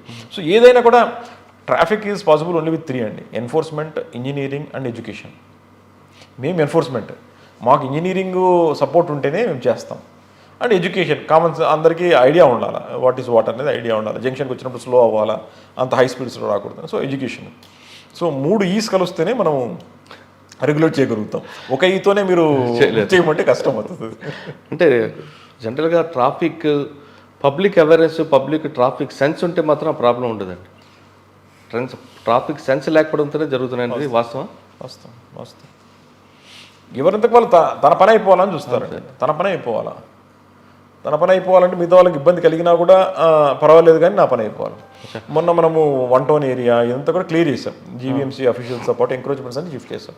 మళ్ళీ 3 days తర్వాత మళ్ళీ కిందకి వచ్చేస్తారు. సార్ మీరు డిపార్ట్మెంట్కి వచ్చేసరికి ట్రెడిషనల్ క్రైమ్ తగ్గిపోయింది, ట్రెడిషనల్ క్రైమ్ తగ్గుతూ వస్తుంది, వైట్ కాలర్ అఫెన్స్ చూస్తుంటారు. ఇప్పుడు ప్రజెంట్ సైబర్ క్రైమ్. విశాఖపట్నంలో సైబర్ క్రైమ్ సంబంధించి ప్రజలందరూ మోసపోకుండా ఉండాలంటే ఏం చేయాలి? అంటే వాళ్ళకి అవగాహన పెంచుకోవాలా, సైబర్ క్రైమ్ మీద వాళ్ళకి అవగాహన కల్పించాలా, లేదు కేసు పెట్టిన తర్వాత పట్టుకోవడం ఉంది ఇంపాసిబుల్, వాడు ఎక్కడో ఉంటాడు చేస్తుంటాడు, కంటికి కనిపించడు, పబ్లిక్ ఏం చేయాలంటే? సో దీనిలో ఒక్కొక్క గ్రూప్ ఒక్కొక్క ఇది ఉందండి క్రైమ్. ఆ విధంగా అనలైజ్ చేసాం మేము. ఇప్పుడు యూత్లో ఈ ఇన్స్టాగ్రామ్, ఫేస్బుక్ దాంట్లో ఎక్కువ మంది ఫాల్స్ ఫ్రెండ్స్ రిక్వెస్ట్ వస్తాయి. దాన్ని తెలిసి అప్రూవ్ చేసేస్తారు. అప్రూవ్ చేసి వానికి అన్ని యాక్సెస్ ఇచ్చేస్తారు. ఈ ఫోటోలకు యాక్సెస్ కూడా, గ్యాలరీకి కూడా యాక్సెస్ వెళ్ళిపోయిన తర్వాత ఈ ఫొటోస్ అన్ని వాడు తీసుకుంటాడు. వాడు ఒరిజినల్ ఫ్రెండ్ కాదు, ఆ ఫ్రెండ్ మీద యాక్సెస్ అడుగుతాడు. తర్వాత కొన్ని రోజుల తర్వాత బ్లాక్మెయిల్ చేస్తాడు. నీ ఫొటోస్ ఉన్నాయి, దాన్ని ఆల్రెడీ మార్ఫింగ్ చేస్తున్నాను, ఈ అమ్మాయి గ్రూప్లో పెడతాను, డబ్బు పంపించమంటాడు. భయపడి డబ్బన్నా పంపిస్తారు, లేకపోతే ఎక్స్పోజ్ అన్నా చేస్తాను. అటువంటి కేసెస్ మన దగ్గర రెగ్యులర్గా వస్తున్నాయి. సో 2 దీంట్లో, ఒకటి మీకు 100% ఎదుటి వ్యక్తి తెలిసి నీ ఐడి ఇదంటే యాక్సెస్ ఇవ్వండి. 2 మీ ఫొటోస్ ఏమైనా ఉంటే పబ్లిక్, ప్రైవేట్ గ్యాలరీస్ 2 ఉంటాయి. దాని మీ ఫొటోస్ అన్ని పబ్లిక్లో అవైలబుల్గా పెట్టారంటే అందరికీ యాక్సెస్ వచ్చేస్తుంది. అట్లా లేకుంటే దాంట్లో మనం ప్రైవేట్గా పెట్టుకుంటే దాంట్లో ఆప్షన్స్ ఉంటాయి, ఆప్షన్స్ ప్రైవేట్గా పెట్టుకుంటే ఇది అవుతుంది.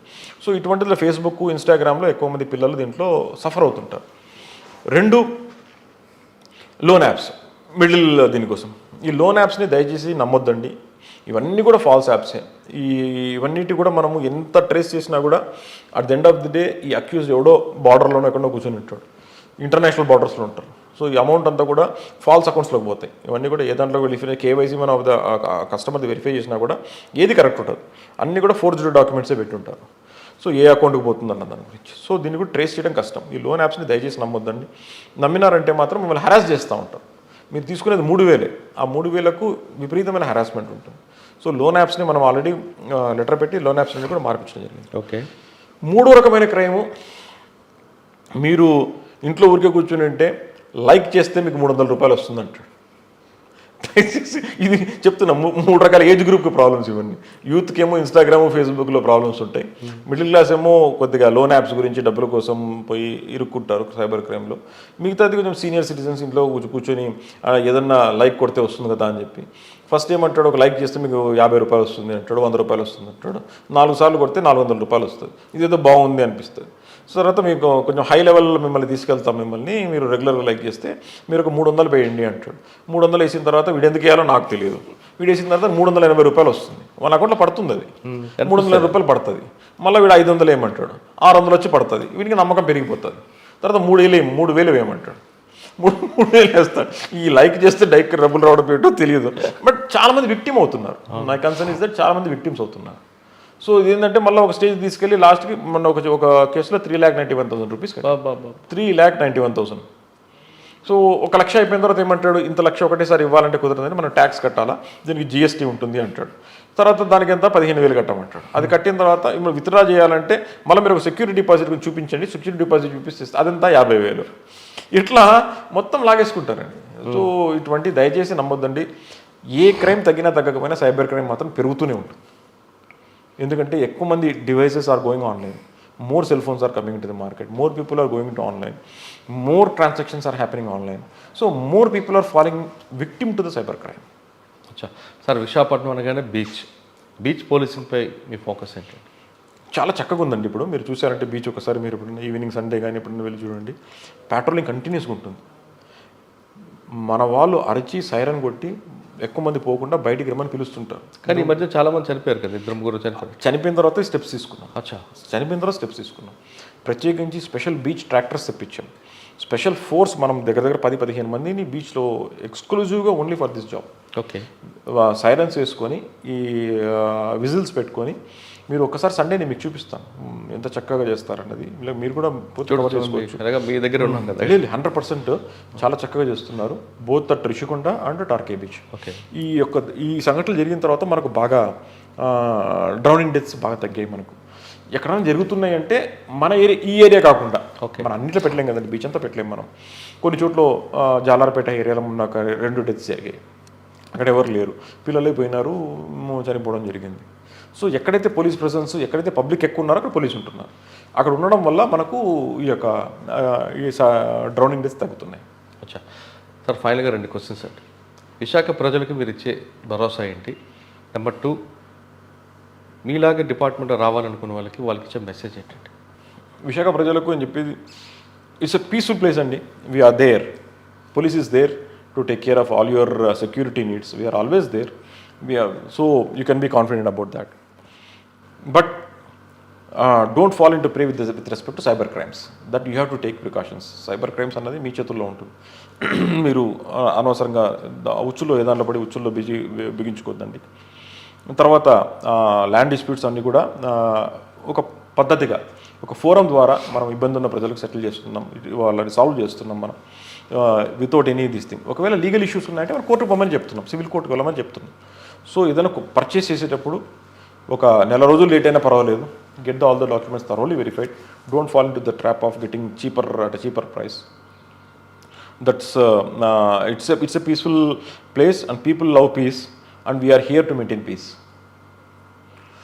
And for people who మొదట్లాంటి జరిగిన కిడ్నాప్ సంఘటన జరిగితే కొంతమంది పానిక్ అయ్యారు ఆ సంఘటన నుంచి. అటువంటి పానిక్ వాళ్ళకి మీరు మెసేజ్ ఏంటంటే? అడపో అట్లా ఒక సంఘటన జరిగింది, మేము కూడా చెప్తున్నాం, అది అన్టువర్డ్ ఇన్సిడెంట్ అనే చెప్తున్నాం.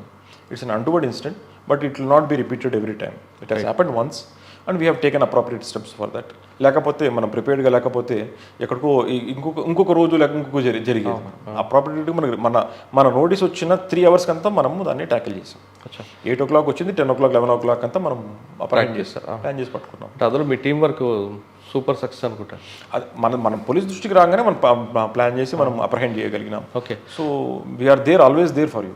ఓకే. బట్ అప్రాప్రియేట్ స్టెప్స్ కూడా తీసుకోవాలి, వాళ్ళు కూడా ప్రికాషన్స్ తీసుకోవాలి. రైట్. డిపార్ట్మెంట్కి వచ్చే వాళ్ళకి మీ message? See, Andhra Pradesh police is very professional police. Very professional. This it's not that నేను దీంట్లో ఉన్నాను కాబట్టి నేను పౌడుకోవట్లేదు. మా police federation all across the country journals release చేస్తారు. ఆ జర్నల్స్లో ఎప్పుడు టాప్ 2లో అనేది ఆంధ్ర తెలంగాణ ఉంటారు. ఆంధ్ర తెలంగాణ అండ్ నేరోగా పాయింట్స్లో మిస్ అవుతుంటుంది Andhra and Telangana. Satisfaction levels పబ్లిక్లో పోలీస్ పర్సెప్షన్ తీసుకుంటే కూడా మ్యాక్సిమం ఆంధ్రలోనే వస్తుంది సాటిస్ఫాక్షన్. అంటే పోలీస్ని చూస్తే మాకు ఒక కంఫర్ట్, మా పని అవుతుంది, మాకు నమ్మకం, న్యాయం జరుగుతుంది అన్న నమ్మకం చూస్తే ఆంధ్ర పోలీస్లోనే ఎక్కువ ఉంటుంది. And we are very professional with what ever with available resources with us. With మన దగ్గర ఉన్న రిసోర్సెస్లో బెస్ట్ యూటిలైజేషన్ చేసుకొని బెస్ట్ సర్వీసెస్ ఇచ్చే డిపార్ట్మెంట్ అంటే Andhra Pradesh police. I'm very proud to say that I'm part of Andhra Pradesh police and I invite youngsters to come and join the police. whoever are interested in whichever capacity they can do good justice and best justice to the citizens of AP. Visakha ప్రజలు ఎలాంటి భయాందోళన చెందాల్సిన అవసరం లేదంటున్నారు Visakha commissioner Varma గారు. ఎక్కడైనా సంఘటన జరిగితే స్థానికంగా ఉన్న పోలీస్ స్టేషన్ సమాచారం ఇవ్వండి, ఆ సంఘటన పెద్దగా కాకుండా ముందే పోలీసులు అలర్ట్ అవుతారంటూ చెప్తున్నారు. ఇక పోలీస్ డిపార్ట్మెంట్లోకి రావాలనుకున్న వాళ్ళకి ఆయన చక్కటి మెసేజ్ ఇచ్చారు. ఆంధ్రప్రదేశ్ పోలీసులో పనిచేస్తే ఒక ప్రౌడ్గా ఉంటుంది, ఒక గర్వంగా ఉంటుంది. సామాన్యుడు ప్రజలకు న్యాయం చేయాలంటే పోలీస్ డిపార్ట్మెంట్ ఇది బెస్ట్ ప్లాట్ఫామ్ అంటూ ఆయన ఇన్వైట్ చేస్తున్నారు. ఇది ఈ వారం త్రివిక్రమ గారితో ఎక్స్క్లూజివ్ ఇంటర్వ్యూ. వచ్చే వారం మరో గెస్ట్తో బలి కలుద్దాం. అందరూ నమస్తే.